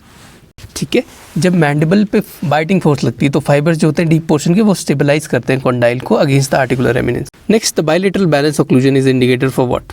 Bilateral balance occlusion is indicated for implant tissue supported overdenture. ठीक है, now in case of full arch fix prostheses the opposing arch is a complete denture, the balance occlusion is recommended. Next, group functional occlusion होता है या फिर mutually protected occlusion with shallow anterior guidance. It is recommended when the opposing natural dentition और full arch fix process is present. या तो natural dentition होगी या full arch fix process present होगी, तब हम ग्रुप फंक्शन या म्यूचुअली प्रोटेक्टिव ऑक्लूजन देते हैं। क्यों देते हैं? ताकि हम कैंटिलीवर जो बने वो उसे प्रिवेंट कर सके। जो वर्किंग नॉन वर्किंग साइड है और बैलेंसिंग साइड है उन दोनों के बीच में कोई फोर्स का अनइवन डिस्ट्रीब्यूशन नहीं होना चाहिए, नहीं तो नॉन वर्किंग साइड जो है वो ऊपर उठ जाएगी और वर्किंग साइड नीचे सप्रेस हो जाएगी। सो इस कैंटिलीवर को प्रिवेंट करने के लिए we can give group function occlusion, but for prosthesis we mainly go for balance occlusion. Now, guidelines for choice and reconstruction of occlusal concept when rehabilitating the edentulous mandible with oral implants have been suggested by Querian M. et al. In case of a fully edentulous maxilla, whether the mandibular rehabilitation is done on an overdenture supports, on 2 implants or more than 2 implants, a mucosal implants supported overdenture, that is 4 implants with a bar attachment and a balanced occlusion scheme bilaterally lingualized is recommended.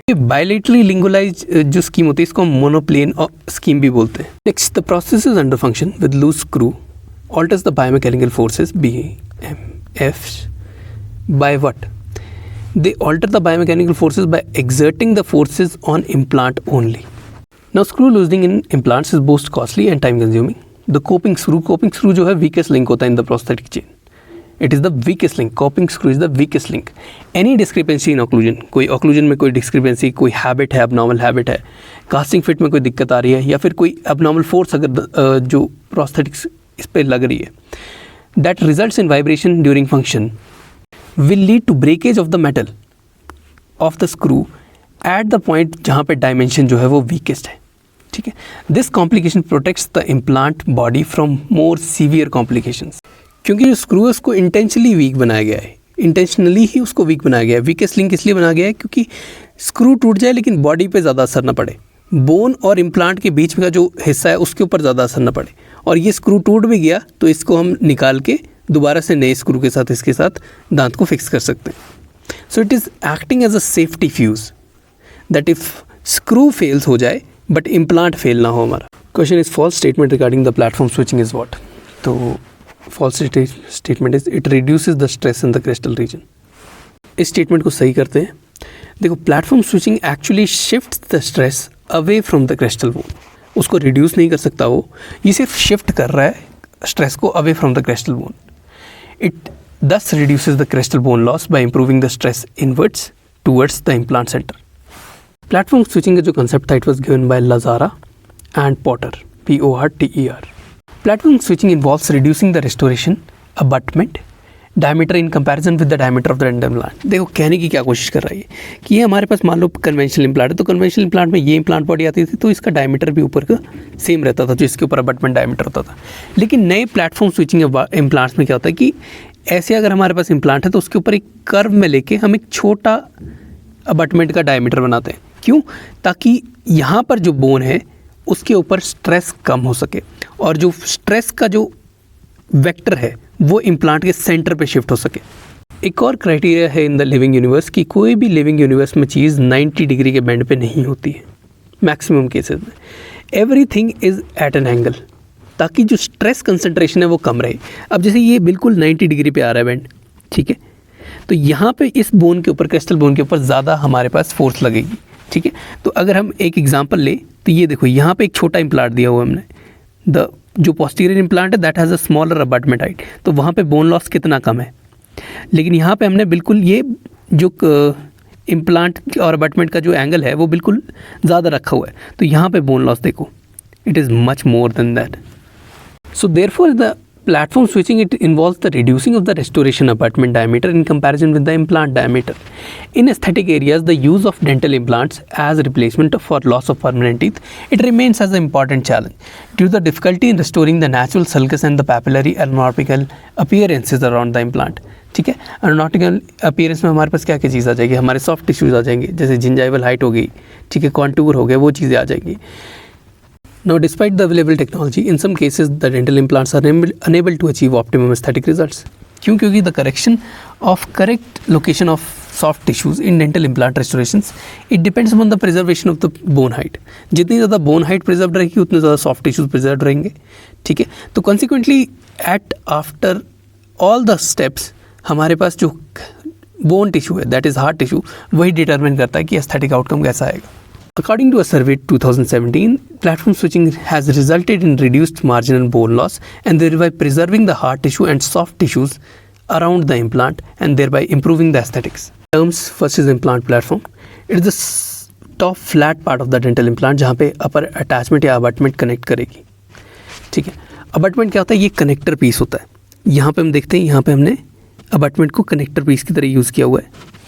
मतलब है कि ये support करेगा और artificial tooth के लिए एक seat provide करेगा। अब देखो यहाँ पे ये अबटमेंट का और इम्प्लांट की जो जगह है ये शॉर्टन कर रही है, ऐसे करके एक कर्व बना रही है, ठीक है। मतलब जो अबटमेंट वाला है वो छोटा है, this is known as platform switching, ठीक है। That is implant abutment is smaller than implant platform. तो अब जो फोर्सेज यहाँ पर लगनी चाहिए, इसके बिल्कुल एंड पे लगनी चाहिए, वो अंदर को शिफ्ट होगी, वो टूवर्ड्स द सेंटर शिफ्ट होगी, जिससे कि हमारे पास क्रिस्टल हाइट बोन की जो है वो मेंटेन रहेगी। अब क्रिस्टल हाइट मेंटेन रहेगी, बोन मेंटेन रहेगी, गम कंटूर मेंटेन रहेगा, सल्कस मेंटेन रहेगा, बेटर एस्थेटिक्स रहेंगे, बेटर स्टेबिलिटी रहेगी। क्रिस्टल हाइट, जिनको नहीं पता, crystal height refers to the height of the bone around the top और the crest of the implant, उसको बोलते हैं क्रिस्टल हाइट। मतलब bone closest to the gum line जो होती है that is known as crystal height of the bone. Maintaining this bone height is very important because if it resorbs और shrinks it will take soft tissues with it, ठीक है। All of the correct statement regarding the peri implant mucositis except. तो peri implant mucositis में scaling and curettage is indicated, correct statement. Regular home hygiene measure is advised, correct statement. Next, CHS chlorhexidine mouthwash is indicated in peri-implant mucositis. It is a correct statement. Fourth statement that is incorrect is connective tissue graft are not meant for treating peri-implant mucositis. लेकिन peri implant mucositis में हम connective tissue graft को use करते हैं, ठीक है। So this statement is wrong. Peri implant mucositis का मतलब क्या हुआ, देखो इम्प्लांट के अराउंड जो म्यूकोजा है उसका जो सॉफ्ट टिश्यू है, मतलब बेसिकली जो सॉफ्ट टिश्यू है अराउंड द इम्प्लांट, उसमें इन्फ्लामेशन हो गई है, that is caused by plaque, ठीक है। लेकिन पेरी इम्प्लांट म्यूकोसाइटिस में हमारे पास बोन लॉस इज निल, ठीक है। The treatment focuses on plaque control, debridement, disinfectant, not grafting. At first, connective tissue grafts can be used for soft tissue augmentation or for recession coverage. लेकिन inflammation control के लिए हम connective tissue graft से कुछ नहीं कर सकते। Similar to gingivitis, the peri-implant mucositis is a reversible condition. That is, when the cause will be removed, the body will tend to gain normalcy or normal form. The treatment of peri-implant mucositis includes stress reduction protocols for implants, shorter intervals between appointments, and reinforcement of positive oral hygiene. ठीक है। Mechanical therapy alone or combined with chlorhexidine has resulted in clinical resolution of peri-implant mucositis lesions, along with increased oral hygiene instructions reinforcement by the patient. Next, a patient with temporomandibular disorder, when bites with the pressure on cotton roll on the left side, has pain in the right condylar region. This suggests which type of phenomena? So this is an intracapsular type of phenomena. Now, if a clinician wants to differentiate the intracapsular pain from muscle pain, having the patient bite on a tongue blade can be helpful. या तो tongue blade पे bite करवा दो या cotton roll के ऊपर bite करवा दो. If the patient bites hard on a substance, the intra-articular pressure it will increase. जब intra-articular pressure increase करेगा तो pain भी increase करती है अगर pain होगी तो. ठीक है, दो साइड्स इमेजिन कर लो, ये राइट आ गई, ये लेफ्ट आ गई. ठीक है, अब अगर इस साइड पे बाइट करवाया मैंने और पेन भी इसी साइड पे हो रही है तो मतलब इस सॉकेट में कोई ना कोई दिक्कत है. लेकिन मान लो मैंने इस साइड पे बाइट करवा दी कॉटन रोल के ऊपर और इस साइड की पेन डिक्रीज कर जा रही है, मतलब कि इस जॉइंट की दिक्कत है. ठीक है, अब मसल पेन और जो जॉइंट पेन होता है उसमें डिफरेंस ये होता है कि जो मसल पेन है वो जब हम फंक्शन रिलीव करेंगे, मतलब बाइटिंग वगैरह का फंक्शन रिलीव करेंगे तो वो पेन जाएगी नहीं ईजिली, लेकिन जॉइंट की पेन की चल जाती है. Next, reciprocal click is what? Reciprocal click is the sound heard when the jaw is closing and the disc slips back into its normal position. Reciprocal click के कुछ characters होते हैं. During the mandibular opening, a sound is heard that represents the condyle is moving across the posterior of the disc to its normal position on the intermediate zone. The normal disc condyle relationship is maintained throughout the remaining opening movement. ठीक है. अब next बात आती है mandibular closing की. During closing the normal disc position is maintained until the condyle returns to very near the close position. ठीक है, next, as the close joint position is approached the posterior pull of the superior retrodiscal lamina is decreased. क्या decrease हो रहा है? Posterior pull of the superior retrodiscal lamina it is being decreased. The combination of the disc morphology and the pull of the superior LP माने lateral pterygoid, it allows the disc to slip back into the more anteriorly displaced position where the movement began. The final movement of the condyle across the posterior border of the disc creates a second click and thus the reciprocal click. जो second click होता है उसको बोलते हैं reciprocal click.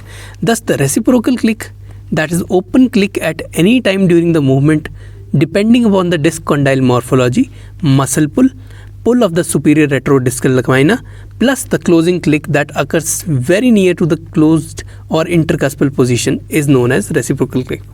Next, truth statement regarding condyle is what? Condyle is wider medially than anterior posteriorly. Condyle जो होता है mediodistally wider होता है rather than anterior posteriorly. The medial pole it is generally more prominent than the lateral pole. जो total lateral या medio lingual length होती है वो कॉन्डाइल की होती है that is between 18 millimetre to 23 millimetres. ठीक है, ऐसे में इट इज़ 18 टू 23 मिलीमीटर्स, जबकि एंटीरियर पोस्टीरियर विड्थ होती है that is between 8 to 10 millimetres. The articulating surface of the condyle is quite convex. Articulating surface कितना कन्वेक्स होता है anterior posteriorly and it is only slightly convex mediolaterally. Anterior posteriorly it is convex, but अगर हम mediolaterally देखें तो it is slightly less convex. Next, all are true about CAD CAM CEREC AC except. पहले तो CEREC का full form पढ़ते हैं. CEREC का शॉर्ट टर्म है for chair side economical restoration of aesthetic ceramics और सिरेमिक रिकन्स्ट्रक्शन. इसमें जो सही ऑप्शन है दैट आर लेज़र बीम और इमेज बेस्ड होता है ये. इसमें टाइटेनियम का पाउडर चाहिए होता है. बायोजेनरिक सॉफ्टवेयर इसमें यूज़ होता है. Titanium powder basically image acquisition के लिए यूज़ हो रहा है या फिर इमेज एक्वायर करने के लिए यूज़ हो रहा है. CEREC ये CAD CAM को यूज़ करता है, computer aided design, computer aided manufacturing. AC with CEREC blue cam has a blue light emitting diode and camera system that uses a triangulation to create images of the tooth. Static images of the tooth are stitched together to create a 3D model. ठीक है, CEREC AC is built on Sirona proprietary blue cam technology. ये technology का नाम दिया हुआ है. ये capture system operate करता है क्विकली एफिशिएंटली, एंटायर क्वाड्रेंट को स्कैन करता है 40 सेकंड में और ये डिटेल को कैप्चर कर लेता है. इसका एक सॉफ्टवेयर होता है जिससे इल्यूमिनेशन और प्रिसीजन ढंग से आ सकती है. मतलब सारे CAD CAM वाले जो फीचर्स हैं वो आप इसमें ऐड कर सकते हो, लेकिन इसमें कोई वीडियो सीक्वेंसिंग नहीं होती है. ठीक है, there is no video sequencing. You are generating static and capturing images and then you are reconstructing those images to form a 3D. कोई वीडियो सीक्वेंसिंग नहीं हो रही है इसमें. तो वीडियो सीक्वेंसिंग वाला ऑप्शन जो है हमारे पास that is wrong. Next false statement regarding the response modulation therapy is what. पहले पढ़ लेते हैं रिस्पॉन्स मॉड्यूलेशन थेरेपी होता क्या है। Response modulation therapy it's a treatment approach mainly for temporomandibular disorders and neuromuscular rehabilitation. Basic purpose क्या होता है इसका कि इसमें अबनॉर्मल मसल पुल या फिर जॉइंट कैविटी में कोई डिसफंक्शन है या इम्प्रॉपर पैटर्न्स है मूवमेंट की, उनको हम ठीक करते हैं। कैसे ठीक करते हैं? एक्सरसाइज, टेंस थेरेपी, बायोफीडबैक से। ठीक है, हम हाइपर एक्टिविटी और स्पाज्म और इस एसिमेट्रिकल कॉन्ट्रैक्शंस को रोकने की कोशिश करते हैं ताकि एक प्रॉपर जॉइंट फंक्शन जो है उसे एस्टैब्लिश किया जा सके। First the correct statements. Actinomycin D is cell specific. Cell specific है ये, सेल साइकिल स्पेसिफिक नहीं है। ठीक है, bleomycin is cell cycle specific. Bleomycin cell cycle specific है, not cell specific. Recombinant granulocyte stimulating factor, that is RGSF, it is also called as filgrastim, stimulates the bone marrow to produce more neutrophils। क्या produce करता है ज़्यादा? Neutrophil ज़्यादा produce करवाता है। अगर neutrophil ज़्यादा प्रोड्यूस करवा रहे हैं तो it will enhance the immune defence. चौथा और स्टेटमेंट जो गलत है वो है हमारे पास actinomycin D is a monoclonal antibody. लेकिन एक्टिनोमाइसिन डी जो है वो एक एंटीबायोटिक है that is acting against monoclonal antibody. ठीक है, सही स्टेटमेंट है actinomycin D is an antibiotic acting against monoclonal antibodies.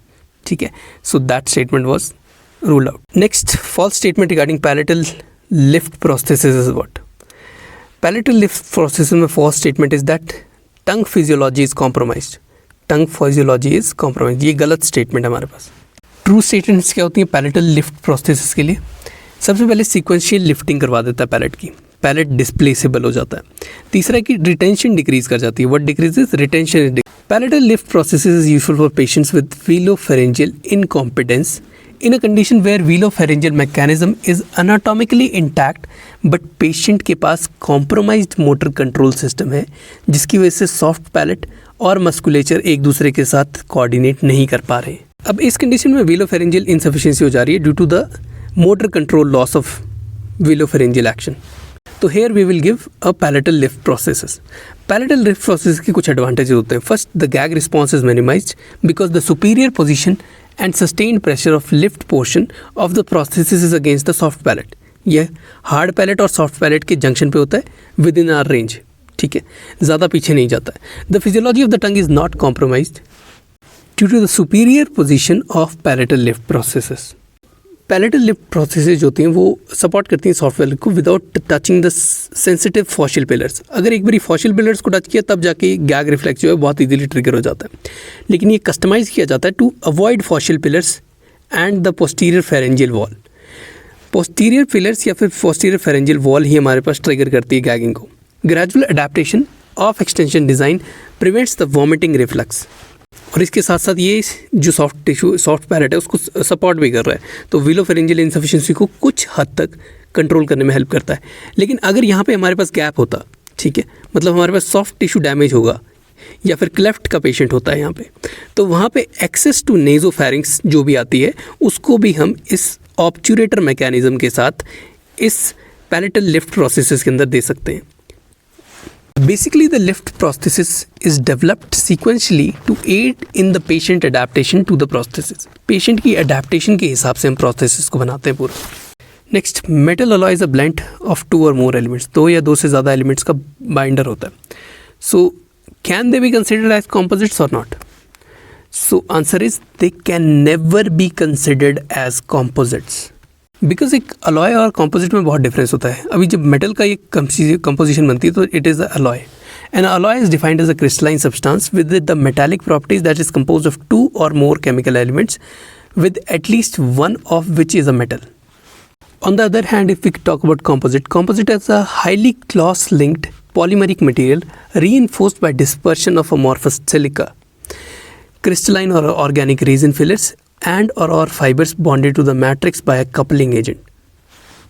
इसके अलावा जो मेटालिक स्ट्रक्चर्स होते हैं जैसे कि dental casting alloys, dental amalgam, इनके अंदर बहुत ज़्यादा फ्री इलेक्ट्रॉन्स होते हैं present, has they are good conductors of heat and electricity. But on the other hand हमारे पास नॉन मेटालिक मटेरियल्स होते हैं जैसे कि एक्राइलिक रेजिन, कॉम्पोजिट्स, वो कोई उनमें कोई फ्री इलेक्ट्रॉन्स इतने ज़्यादा नहीं होते, तो वो poor conductors of electricity show करते हैं प्रॉपर्टीज़ में। हेंस अगर हमें अलॉय किसी चीज़ को बोलना है तो उसके अंदर मेटालिक प्रॉपर्टीज़ होनी चाहिए, तभी हम उसको अलॉय बोलेंगे। एक या एक से ज़्यादा मेटल से मिलके बनाए ये, तो उसमें एक ना एक मेटल की प्रॉपर्टीज़ तो होनी चाहिए, ठीक है। लेकिन it does not simply mean कि दोनों एलिमेंट्स को ब्लेंड करके हमने कोई तीसरा नया एलिमेंट बना दिया। अलॉय में दोनों एलिमेंट्स प्रेजेंट है इन देयर ओन कंपोजिशन, ठीक है, in their own states, in their own energies, ठीक है। और ज़रूरी नहीं है कि दोनों की प्रॉपर्टीज़ उसमें मिक्स हो जाएं, सारी चीज़ें मिक्स हो जाएं। अलॉय की तीसरी नई प्रॉपर्टीज़ जनरेट हो जाती हैं, अलग प्रॉपर्टीज़ होती हैं। तो हम मेटल के दो ब्लेंड को कभी भी कंपोजिट नहीं बोल सकते, because it is for non metals. Next, not true regarding myocutaneous flap is what? Not true is SCM and platysma are used frequently. SCM होता है हमारे पास स्टर्नोक्लीडोमास्टोइड, और प्लेटिज्मा मसल तो सबको पता ही। तो इन दोनों को हम फ्रीक्वेंटली यूज़ नहीं करते मायोक्यूटेनियस फ्लैप के अंदर। Pectoralis major is considered as the work house of flaps, क्योंकि इसके अंदर डेफिनेट ब्लड सप्लाई होती है, बहुत ज़्यादा रिलायबल ब्लड सप्लाई होती है, लार्ज हमारे पास रिलेटिव ईज इन क्रिएशन होती है, लार्ज सरफेस एरिया होता है for closure of oropharyngeal defects. This flap जो पेक्टोरलिस मेजर का फ्लैप होता है is based on the pectoral branch of thoraco abdominal artery and it is used as a myocutaneous flap. On the other hand, myocutaneous flaps are dectopectoral, latissimus dorsi, trapezius, sternocleidomastoid और प्लेटिज्मा use कर सकते हैं, लेकिन frequently use नहीं करते। Both the flaps provide large pedicle for resurfacing, however the lateral decubitus position is needed. Which position? Lateral decubitus. Lateral decubitus position चाहिए होती है। The platysma and sternocleidomastoid flaps are frequently not used because of tortuous blood supply. देखो, torsional blood supply का मतलब होता है कि flap में जो मेन वेसल है वो ट्विस्टेड है, ठीक है। फ्लैप का मेन पेडिकल अगर ट्विस्ट हो गया तो इस्चीमिया हो जाएगी, नेक्रोसिस हो जाएगी, डिलेड हीलिंग हो जाएगी, और जो हमने फ्लैप किया हुआ है, जो ग्राफ्ट किया हुआ है फ्लैप से, वो भी किसी काम का नहीं रहेगा, ठीक है। इसीलिए प्लेटिज्मा और स्टर्नोक्लीडोमास्टोइड को कम यूज़ किया जाता है। Deltopectoral flap has a disadvantage of multi stage procedure. Deltopectoral flap अगर हम यूज़ कर रहे हैं तो उसका एक मल्टी स्टेज प्रोसीजर आ जाता है, और ब्लड सप्लाई लेस रिलायबल होती है दैन पेक्टोरलिस। तो सबसे ज़्यादा जो वर्क हाउस ऑफ फ्लैप्स माना जाता है उसको हम कहते हैं पेक्टोरलिस मेजर का फ्लैप। बाकी तीन सही स्टेटमेंट भी पढ़ लेते हैं। Deltopectoral flap provides large pedicle, सही है। Pectoralis myocutaneous flap is vascularity is very high, बिल्कुल सही। तीसरा आता है deltopectoral flap is a 2 stage flap technique. Next, the splinting of implant crowns CROWNS result in all except what? सबसे पहले क्या करता है, retreatment in failure is easy, मतलब रीट्रीटमेंट ईजी हो जाती है। डिक्रीज स्क्रू लूजनिंग हो जाती है, डिक्रीज कैंटिलीवर हो जाता है, क्योंकि जो फोर्सेज है वो इवनली बैलेंस कर जा रही है। चौथा ऑप्शन जो गलत है that is increase marginal bone loss, जो कि नहीं होता है। मार्जिनल बोन लॉस जो है वो कम हो जाता है, क्यों? क्योंकि हमने ज़्यादा स्ट्रेंथ को डिस्ट्रीब्यूट कर दिया है, which will lead to less vibration, less movement of the implant, ठीक है, and more stability around the structures, around the bone. तो अगर बोन के अराउंड ज़्यादा स्टेबल रहेगा तो मार्जिनल बोन लॉस भी कम रहेगा। मान लो ये सारे इम्प्लांट्स हैं हमारे पास, इसके ऊपर क्राउन लगे हुए हैं। क्राउन्स को हम जोड़ देते हैं, बीच में ब्रिज से जोड़ देते हैं, इसको कहते हैं हम splinting of implant crown. Advantages क्या क्या होते हैं इसके? सबसे पहले increase functional surface area, functional surface area increase कर जाता है, एंटीरियर पोस्टीरियर डिस्टेंस इंक्रीज कर जाता है, और कैंटिलीवर वो डिक्रीज कर जाएगा, क्योंकि सारी यूनिट जो है एक सिंगल की तरह काम कर रही है। इंक्रीज सीमेंट रिटेंशन, सारी यूनिट एक की तरह काम कर रही है, सारी फोर्स डिस्ट्रीब्यूट हो जा रही है, तो एक दांत की सीमेंट पे ज़्यादा फर्क नहीं पड़ रहा है, तो पूरे सीमेंट पे इवनली डिस्ट्रीब्यूशन ऑफ फोर्सेस हो रहा है, तो increase cement retention will be there. Ease of prosthesis removal, decreased marginal bone loss, decreased porcelain fracture because of even forces, decreased abutment screw loosening because of even forces, decreased component fracture because of even forces, and complications are easier to treat, क्योंकि यहाँ पे loss जो है वो minimum हुआ है, so therefore the complications are easier to treat. Next, peri-implant abscess is seen in patient on warfarin therapy. Which antibiotic should not be given? तो answer इसमें हमारे पास metronidazole should not be given. Antibiotics like amoxicillin, clindamycin, Augmentin sodium, they can be given, alright, in peri implant abscess and a patient with warfarin therapy. अब metronidazole क्यों नहीं देते? क्योंकि हमारे पास मेट्रोनिडाजोल और उसके जैसे एंटीबायोटिक्स जो हैं, एंटीमाइक्रोबियल्स जो हैं बाकी, वो INR को इंक्रीज़ कर देते हैं जब हम वारफेरिन के साथ उसको यूज़ देते हैं। जैसे कि हमारे पास आगे एजिथ्रोमाइसिन, सिप्रोफ्लॉक्सासिन, क्लैरिथ्रोमाइसिन, फ्लूकोनाजोल और कोई भी अजोल फंगल एंटी फंगल जो हम दे रहे हैं, अगर हम वारफेरिन के साथ देंगे तो आईएनआर को इंक्रीज़ कर देगा। लीवोफ्लॉक्सासिन भी कर देगा, मेट्रोनिडाजोल तो कर ही रहा है। ट्राइमिथोप्रिम और सल्फामिथॉक्साजोल ये भी आईएनआर को इंक्रीज़ कर देते हैं अगर हम वारफेरिन के साथ इसको दे रहे हैं। अब आईएनआर का मतलब होता है कि बेसिकली ब्लड कितना टाइम ले रहा है क्लॉट करने के लिए, ठीक है। आईएनआर को हमें थेरेप्यूटिक रेंज के अंदर रखना होता है, जो चीज़ 2 से 3 आती है, ठीक। अगर आईएनआर इंक्रीज़ कर जाता है मतलब ब्लड अब ज़्यादा टाइम लेगा क्लॉट करने के लिए, मतलब अब क्लॉट करने के लिए ज़्यादा टाइम ले रहा है तो कोएगुलेशन जल्दी नहीं हो पा रही है, ओवर एंटी कोएगुलेशन हो जा रही है, ठीक है। तो यहाँ पे ब्लीडिंग का रिस्क जो है बहुत ज़्यादा इंक्रीज़ कर जाता है। ब्लीडिंग का रिस्क इंक्रीज़ कर गया तो क्या होगा, ब्रूजिंग इंक्रीज़ कर जाएगी, नोड ब्लीडिंग इंक्रीज़ कर जाएगी, गम ब्लीडिंग, जब हम कोई बाद में कोई प्रोसीजर करें तब ब्लीडिंग नहीं रुकेगी। हेमरेज हो सकती है, गैस्ट्रोइंटेस्टाइनल हेमरेज हो सकती है, इंट्राक्रेनियल हेमरेज भी हो सकती है अगर सीवियर केस चला जाता है तो। प्रोलॉन्ग ब्लीडिंग माइनर इंजरीज़ के बाद भी होगी, छोटा सा कट लगा उससे भी ब्लीडिंग चली रही है, ठीक है। रिस्क ऑफ स्पॉन्टेनियस ब्लीडिंग जो है वो इंक्रीज़ कर जाता है बहुत ज़्यादा जब आईएनआर की वैल्यू 4 to 5 से इंक्रीज़ कर देती है, ठीक है। क्लिनिकल मैनेजमेंट हम क्या कर सकते हैं, हम सबसे पहले आईएनआर को मैनेज करने के लिए वारफेरिन के डोज को एडजस्ट करने के लिए उसी के फिजिशियन के पास उसको भेजेंगे टेम्परेली एडजस्ट करने के लिए। फिर हम विटामिन के एडमिनिस्टर करेंगे इन केस कि अगर हमारे पास ब्लीडिंग हो जाती है और आईएनआर भी बढ़ा हुआ है तो हमें विटामिन के अपने पास पहले से रखना चाहिए, ठीक है। और सारी प्रिकॉशंस लेने के बाद ही हम पेशेंट की ट्रीटमेंट जो है वो करेंगे। Next, all are false about rapid prototyping except. तो रैपिड प्रोटोटाइपिंग में जो ट्रू है that is concept modulars are relatively low cost systems. पहले तो ये पता होना चाहिए रैपिड प्रोटोटाइपिंग होता क्या है। Rapid prototyping is a technology that is use to create a physical model using a CAD CAM, ठीक है। कैड कैम से हम स्कैन लेंगे, विजुलाइज करेंगे, टेस्ट डिज़ाइन बनाएंगे और उसको प्रिंट कर देंगे, बस यही हमारे पास रैपिड प्रोटोटाइपिंग होती है। इसमें रेजिंग वगैरह जो है वो मटेरियल के अंदर ही होता है, प्रिंटर के अंदर ही होता है, बस स्कैन करके वो बाकी सारा काम खुद करता है। An increasing number of low cost rapid polymerising processes frequently referred to as concept modelers are available now. STL produces models by solidifying a photopolymer liquid resin using a UV laser, ठीक है। Infused deposition modeling, thermoplastic materials, they are extruded through the heated nozzle of the fabricator to the model, ठीक है। Several manufacturers produce machines that work by using high powered laser to fuse the powdered particles together, जिससे कि scan से हमारे पास एक solid product बन जाए। The process is usually called as SLS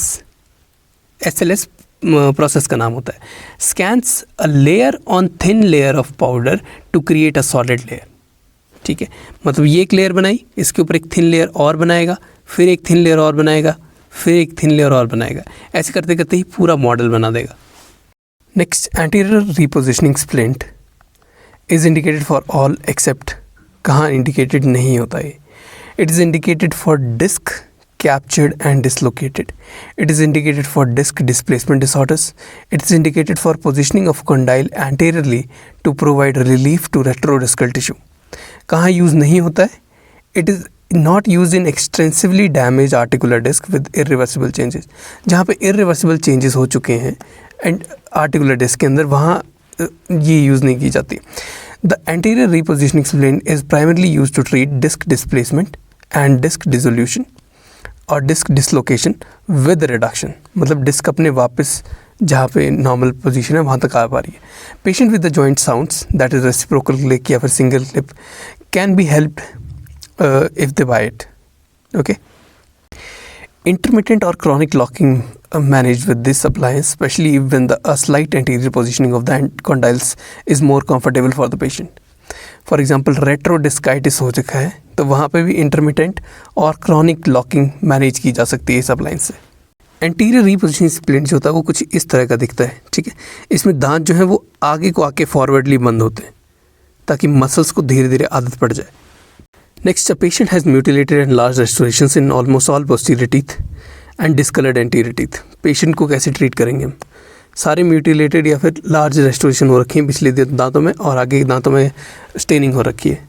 rehabilitation will be by reorganised approach with crowns plus anterior and posterior teeth laminates, वो भी crown की तरह ही आ जाता है।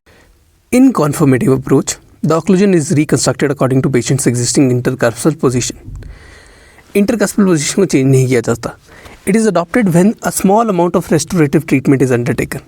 ठीक है. Occlusal is untouched prior to tooth preparation. Although small changes can be made such as elimination of non working contacts. Occlusion को मॉडिफाई किया जाता है by localised occlusal adjustments before tooth preparation so that the shortening of the opposing cusp can be achieved. Elimination of non-working side interferences and removal of deflected contact on tooth to be restored is to be checked. मतलब पहले हम non working side को खाली करना शुरू करते हैं, मतलब उसको थोड़ा थोड़ा क्राउन कटिंग या टूथ प्रिपरेशन उसकी स्टार्ट करते हैं. उसके बाद हम वर्किंग साइड के ऊपर जाते हैं ताकि हमारा जो ऑक्लूजन है वो डिरेंज ना हो जाए. Now second is in reorganized approach. पहली थी conformative approach. In reorganized approach, new occlusal scheme is established around a suitable condylar position, which is centric relation to the position to the patient. The patient's occlusion may be reorganized if the existing intercuspal position is unacceptable and it needs to be changed, or when extensive treatment is to be undertaken to optimize the patient's occlusion. मतलब जो reorganise occlusion है उसमें हम पूरी bite change करते हैं. पहले bite change करते हैं, एक रेफरेंस लेते हैं कॉन्डाइल का कितना खुलता है, कितनी एट्रीजन हो रखी है, उसके बेसिस पे हम बाइट को चेंज करते हैं. Indications for reorganised approach are loss of vertical dimension, repeated fracture और फेलियर ऑफ टीथ और restorations, severe bruxism, severe attrition, lack of inter occlusal space for restorations, trauma from occlusion, unacceptable function plus unacceptable aesthetics, plus presence of temporomandibular disorders or developmental anomalies. वहाँ पे हम reorganize approach देते हैं. In simple language, conformative मतलब जो है existing occlusion उसी को सही करेंगे. Reorganized में हम पूरा occlusion ही दोबारा recreate कर रहे हैं. Next, the occlusal correction is indicated for all except. तो कहाँ कहाँ occlusal correction indicated होती है? First, occlusal discrepancy में indicated होती है. एक्सटेंसिवली म्यूटिलेटेड अगर डेंटेशन है तब इंडिकेटेड होती है. ट्रॉमा फ्लम ऑक्लूजन है तब इंडिकेटेड होती है. चौथा ऑप्शन जो हमारे पास गलत है वो है CRCO मिसमैच. ठीक है. CRCO का मतलब होता है centric relation centric occlusion. Centric relation centric occlusion mismatch occurs when the centric relation position of the mandible does not coincide with the centric occlusion position of the mandible. ठीक है. मतलब कि जो कॉन्डाइल्स हैं वो अपनी आइडियल पोजीशन पे है, बोन टू बोन कॉन्टैक्ट में है, वो आया हमारा सेंट्रिक रिलेशन. ठीक है. और सेंट्रिक ऑक्लूजन होता है जब हमारे सारे दांत कॉन्टैक्ट में आ जाते हैं. अब जब सेंट्रिक रिलेशन है मतलब कॉन्डाइल पूरे ऊपर आ चुके हैं, तब अगर दांत कॉन्टैक्ट पर नहीं आ रहे हैं, मैक्सिमम इंटरकस्पेशन पर नहीं आ रहे हैं, तो that is known as CRCO mismatch. एक रूल आउट ऑप्शन इसलिए भी है क्योंकि बाकी तीन में स्ट्रेट हमें ऑक्लूजल करेक्शन की ज़रूरत पड़ रही है, लेकिन CRCO मिसमैच में हमें चार चीज़ें ठीक करनी पड़ेंगी. सबसे पहले उसका डायग्नोसिस, ठीक है, कि क्यों हो रहा है CRCO मिसमैच. फिर उसके बाद उसका मसल फंक्शन, उसके बाद TMJ हेल्थ, उसके बाद टूथ गाइडेंस चेक करनी पड़ेगी, उसके बाद हैबिचुअल फैक्टर्स ठीक करने पड़ेंगे, लास्ट में जाके हम ऑक्लूजल करेक्शन करेंगे if required in CRCO mismatch. Next, QOL और quality of life does not include what? First, quality of life includes what? It includes self-care and motivation. It includes depression and self-image. It includes social functioning. लेकिन quality of life does not include immobility. The term QOL is commonly used but is difficult for social scientists, health services researchers, clinicians to define. The concept related to quality of life include the subjective perception of the global well-being, mental health status and satisfaction with the current functional capabilities relative to an ideal state. ठीक है. Now ये multi dimensional construct बनता है कि quality of life क्या होती है. That includes factors like physical functioning, self-care functioning, status, eating, swallowing, speaking या mobility. ऐसी चीज़ जो फिजिकल फंक्शनिंग के अंदर आती हैं. Second is mobility. मोबिलिटी इस क्वालिटी ऑफ लाइफ के अंदर, लेकिन ऊपर जो गलत ऑप्शन दिया था दैट वाज इमोबिलिटी. ठीक है. यहाँ मोबाइल होना चाहिए बंदे को नॉर्मल होने के लिए, क्वालिटी ऑफ लाइफ में काउंट होने के लिए, अच्छा काउंट होने के लिए. रोल फंक्शनिंग होनी चाहिए, मतलब वर्क रोल होना चाहिए, वर्क लाइफ बैलेंस होना चाहिए उसके पास, फैमिली रोल होना चाहिए उसमें, disease and treatment related symptoms भी होने चाहिए. ठीक है. या तो वो उसमें कोई डिजीज़ है नहीं है, उससे भी हम उसको कैटेगराइज करते हैं. साइकोलॉजिकल फंक्शनिंग कैसी है, डिप्रेशन है, सेल्फ इमेज कैसी है, वो चीज़ें भी शो करती है what is the quality of life. Social functioning कैसी है, सोसाइटी में कैसा उसका आदान प्रदान है, वो चीज़ भी क्वालिटी ऑफ लाइफ को डिटरमिन करती है। तो क्विक रिवीजन, फिजिकल फंक्शनिंग जिसमें self care, functional status, eating, swallowing, speaking आ जाता है। फिर उसके बाद आती है चल कैसे पा रहा है, मोबिलिटी है या नहीं है। रोल फंक्शनिंग में आता है वर्क और फैमिली रोल। फिर आता है डिजीज़ फंक्शनिंग, मतलब उसको कोई ना कोई डिजीज़ है या नहीं है, या उसको कोई ट्रीटमेंट चल रही है या नहीं है, या कोई सिम्टम्स चल रहे हैं नहीं है।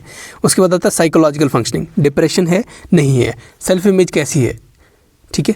उसके बाद आते हैं सोशियोलॉजिकल फंक्शनिंग, कि सोशली कैसा बंदा।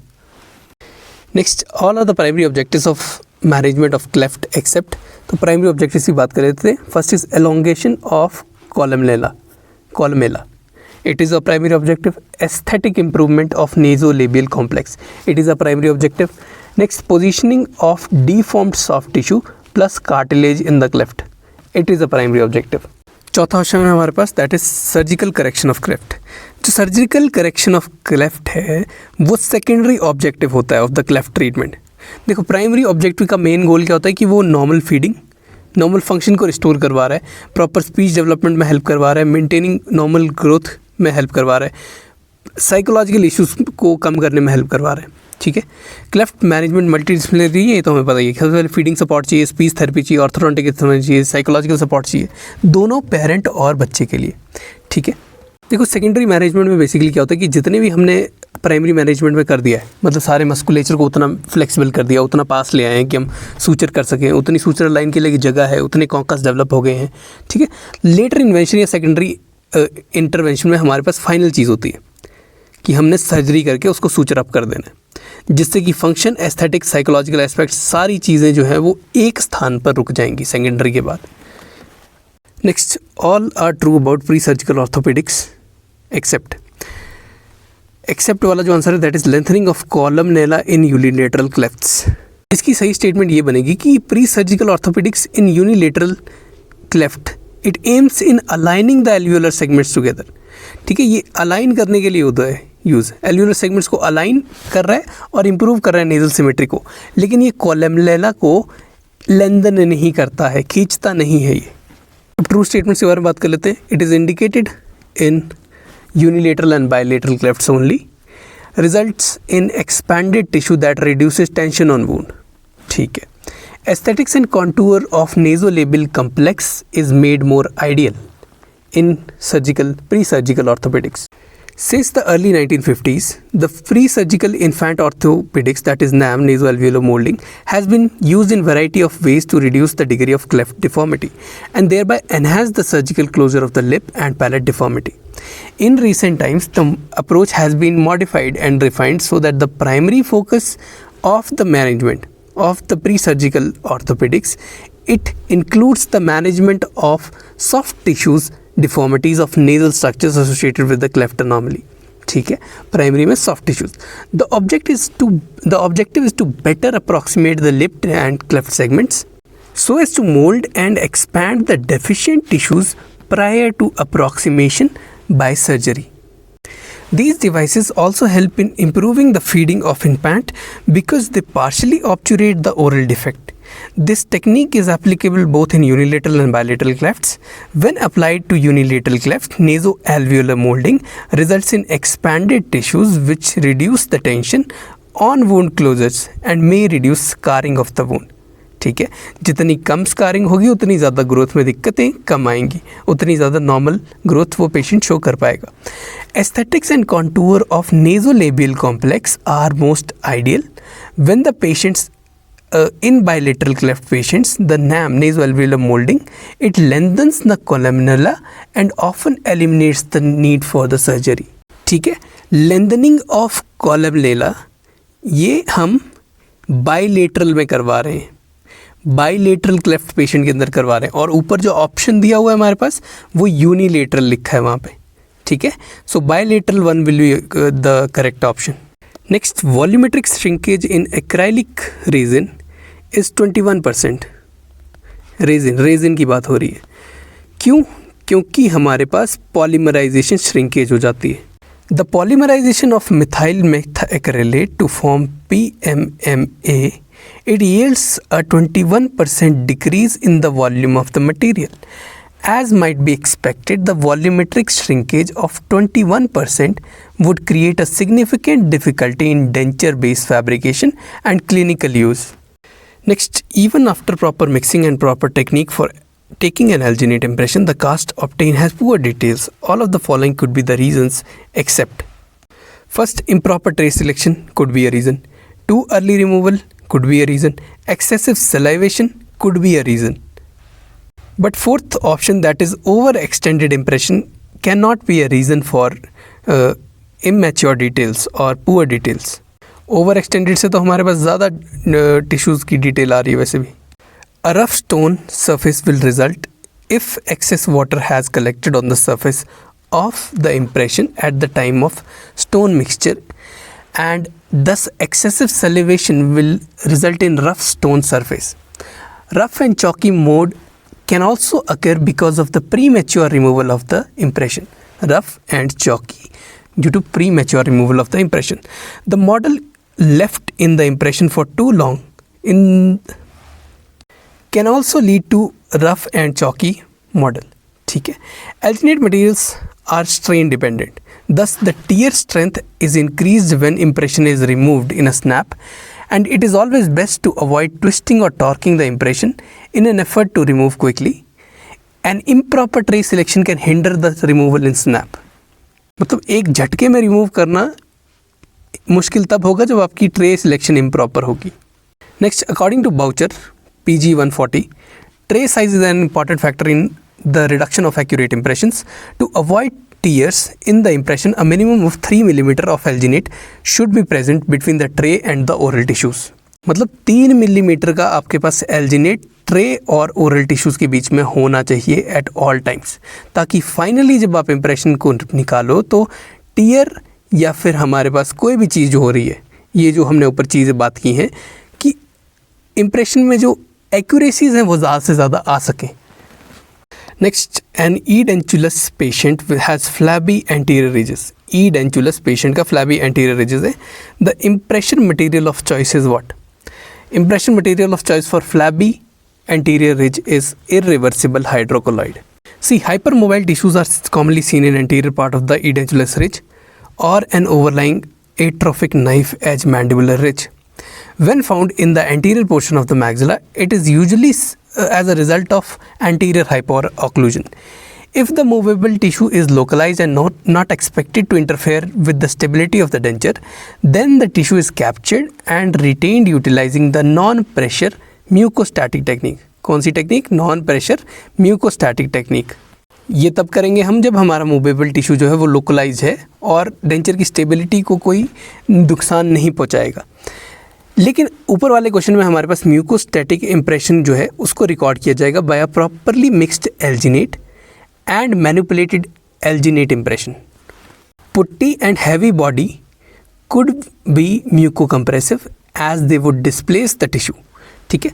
Polysulfide is not the preferred impression material owing to its unpleasant odor and long curing time.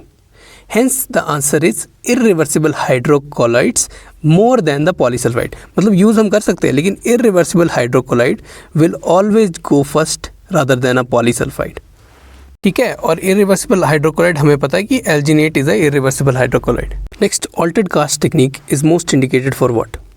See, when occlusal forces are applied onto the tooth surface supported by RPD, जैसे कि Kennedy class 1, Kennedy class 2 में हो गया, तो these forces must be equally distributed to abutments and the tissues of the ridge. A dual impression is used in which a corrected cast or altered cast is generated. The impression of the teeth is made on the anatomical portion and the impression of the residual ridge must record the soft tissues and their functional form. ठीक है. There are two categories of dual impression. सबसे पहले होता है physiological impression techniques, दूसरी होती है selected pressure technique. Physiological impression technique, selected pressure technique. In fluid wax technique and selected pressure technique, the altered cast technique is used. कौन कौन सी में? फ्लूइड वैक्स टेक्निक में और सिलेक्टेड प्रेशर टेक्निक में alter cast technique use होती है. अगर हम ऊपर वाले ऑप्शंस में देखें तो in class 1, in Kennedy class 1 we use altered cast technique. ठीक है. क्लास 2 में भी यूज़ कर सकते हैं, कैनेडी क्लास 2 में भी यूज़ कर सकते हैं. कैनेडी क्लासिफिकेशन तो आदि याद ही होगा। This is Kennedy class 1, bilateral edentulous mandible, पीछे की तरफ से पोस्टीरियर मिसिंग है। यूनिलेटरल इज कैनेडी क्लास 2, अगर बीच में से कोई गया हुआ है then Kennedy class 3। And anteriorly हमारे पास मिड लाइन से मिड लाइन तक, मिड लाइन के आगे तक, मतलब इधर से इधर को, इधर से इधर को अगर दांत नहीं है तो this is Kennedy class 4। So we will use this altered cast technique in this and this. Next, advantages of adjacent rest rather than single rest in interproximal rest is what? Adjacent rest prevents the interproximal wedging by framework. The design of direct retainer assembly may require the use of interproximal occlusal rests. The occlusal rest seats are prepared as the individual rest seats, with the exception that the preparation must be extended farther lingually rather than ordinarily accomplished. ठीक है, मतलब जो हमारी rest की position है उसको हम लिंगुअली ज़्यादा लेके जा रहे हैं। Adjacent rest rather than a single rest are used to prevent interproximal wedging by the framework. जैसे इस डायग्राम में हम लिंगुअली रेस्ट को ज़्यादा लंबा लेके जा रहे हैं और दो दांतों के बीच में रख रहे हैं इन दोनों, ठीक है। मतलब एडजेसेंट टूथ को भी हम इन्वॉल्व कर रहे हैं ताकि एक साइड पे अगर हमने बनाया तो ये वेज ना हो जाए अंदर, अब फोर्स दोनों पे बराबर लगेगी। This is it what is trying to say. Additionally the joint rests are design to shunt the food away from the contact points. Joint rest से हमारा जो कॉन्टैक्ट पॉइंट में फूड घुसता है वो भी नहीं घुसेगा। Next, the component of RPD that works on the principle of inclined plane is occlusal rest, ठीक है।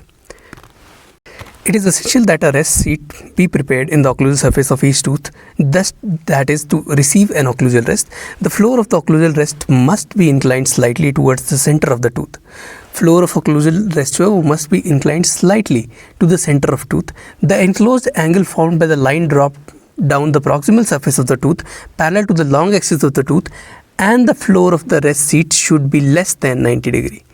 ठीक है, लेस देन 90 डिग्री क्यों? क्योंकि अगर एंगल ग्रेटर देन 90 डिग्री है तो it will transmit destructive forces, horizontal destructive forces and create a inclined plane effect, ठीक है। A angle greater than 90 degree would produce an inclined plane effect that can cause slippage of prosthesis away from the abutment teeth, तो यानी orthodontic movement of teeth करवा सकता है। तो principal of inclined plane में हमारा सिर्फ एक ही कंपोनेंट काम कर रहा है, that is occlusal rest. Next, a patient reported after 1 year of denture wearing with a complaint of pain in the lower lingual region. On examination, the retention of the denture is good, but there is inflammation of alveolingual sulcus from canine to canine. The advised treatment should be what? देखो, advised treatment हम relining कर सकते हैं denture की, relining of the denture.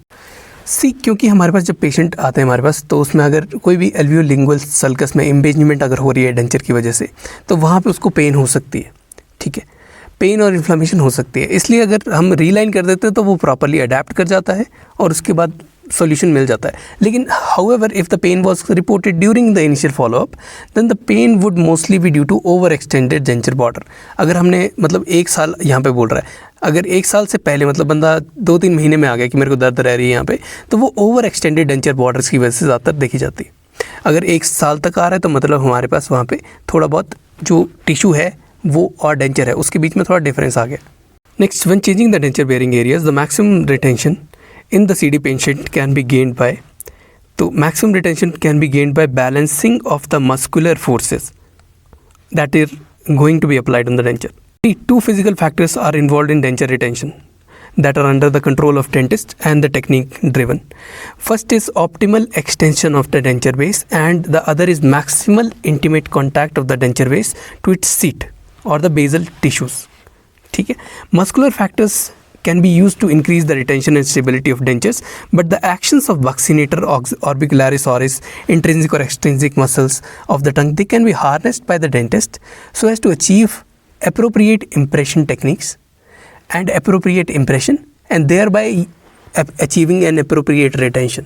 एक और चीज़, when designing the dentures, the shape of the cheek buccal and the tongue, that is lingual surfaces, and the shape of dental arches, they must be considered. This is because the tongue and the facial muscles create a force that affect the denture side. ठीक है, टंग और facial muscle जो है वो force लगाते हैं जो denture की साइड को अफेक्ट करता है। अब डेंचर कैसे किस साइड पे बैठा है वो रिप्रेजेंट करेगा कि डेंचर की कितने टिश्यू के साथ उसकी कॉन्टैक्ट में आ रहा है। As the supporting tissues change over time these muscles forces should be proper and is a crucial step to maintain the denture stable in place. Next, a patient has resolved knife edge lower ridge and there is no way other than reducing the vertical for better prognosis. In such patients all are true except true statements के बारे में बात कर लेते हैं. First, इस patient में biting force जो है वो बहुत ज़्यादा रिड्यूस हो जाएगी, पटोसिस ऑफ चिन हो जाएगी, नैरोइंग ऑफ कमीशर्स हो जाएगी. देखो पटोसिस का बेसिक मतलब होता है ड्रूपिंग या downward displacement of the structure. तो चिन की ड्रूपिंग या डाउनवर्ड डिस्प्लेसमेंट हो जाएगी. चिन नैरोइंग हो जाती है एट द वर्टिसेस, जो उसके बाहर के कमीशर्स होते हैं, ठीक है, वहाँ पे नैरो हो जाती है चिन बहुत ज़्यादा. The incorrect option is the last one कि फर्मनेस इन अपीयरेंस. देखो फर्मनेस तो नहीं आने वाली, क्योंकि बाकी चीज़ें अगर बिल्कुल सारी रिड्यूस हो गई हैं तो फर्म कैसे रहेगा tissue. Firmness in appearance will not be there.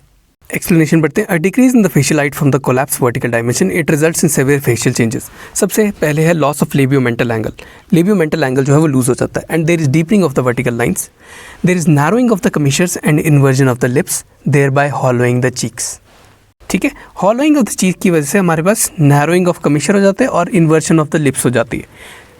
इसके साथ साथ there is sagging of the tissues producing jowls, JOWLS. Jowls का बेसिक मतलब ही सैगिंग होता है. और विच इज चिन हो जाती है, मतलब एकदम विच की तरह चिन हो जाती है. विच इज चिन जो है वो लॉस ऑफ मसल टोन की वजह से होती है. That is associated with decrease in the bite force. जब बाइट फोर्स डिक्रीज कर जाती है तो विच इज चिन की तरह चीज़ बन जाती है. जॉल्स जो होता है JOWLS, it is due to ptosis of buccinator attachment and which is chin is due to the ptosis of mentalis muscle. Jowls जो होते हैं वो जो पूरा नीचे को ड्रूप कर रहा है वो बक्सिनेटर अटैचमेंट का जब लॉस हो जा रहा है तब बनता है जॉल्स. और विच इज चिन बनती है बिकॉज ऑफ द टॉसिस और drooping of the mentalis muscle. Which is chin with mentalis muscle and jowls with the buccinator. Deepening of the nasolabial angle is there. Nasolabial angle जो है उसकी deepening हो जाती है. There is increase in columella philtrum angle. ठीक है, ऐसे patient में there is increase in columella philtrum angle. जब हमारी वर्टिकल डायमेंशन बहुत ज़्यादा कम कर देंगे हम, तो हमारे पास कॉलमनेला और फिल्ट्रम का जो एंगल है वो भी कम हो जाएगा. क्योंकि ऑब्वियसली बात है, अब जो पेशेंट है वो ज़्यादा मुंह को बंद करेगा क्योंकि वीडियो कम हो गया. Next question, gingival swelling is caused by which of the following. तो जिंजाइवल को स्वेलिंग हमारे पास 4 ऑप्शन दिए, फिनेटोइन, cyclosporin, डिल्टियाजम and निकार्डिपिन.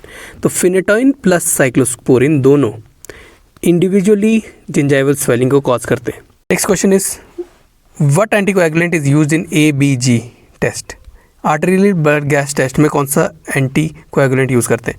Answer is heparin is the only anti coagulant that is used to prepare samples for blood gas analysis. Next, true about ODPS complex is what.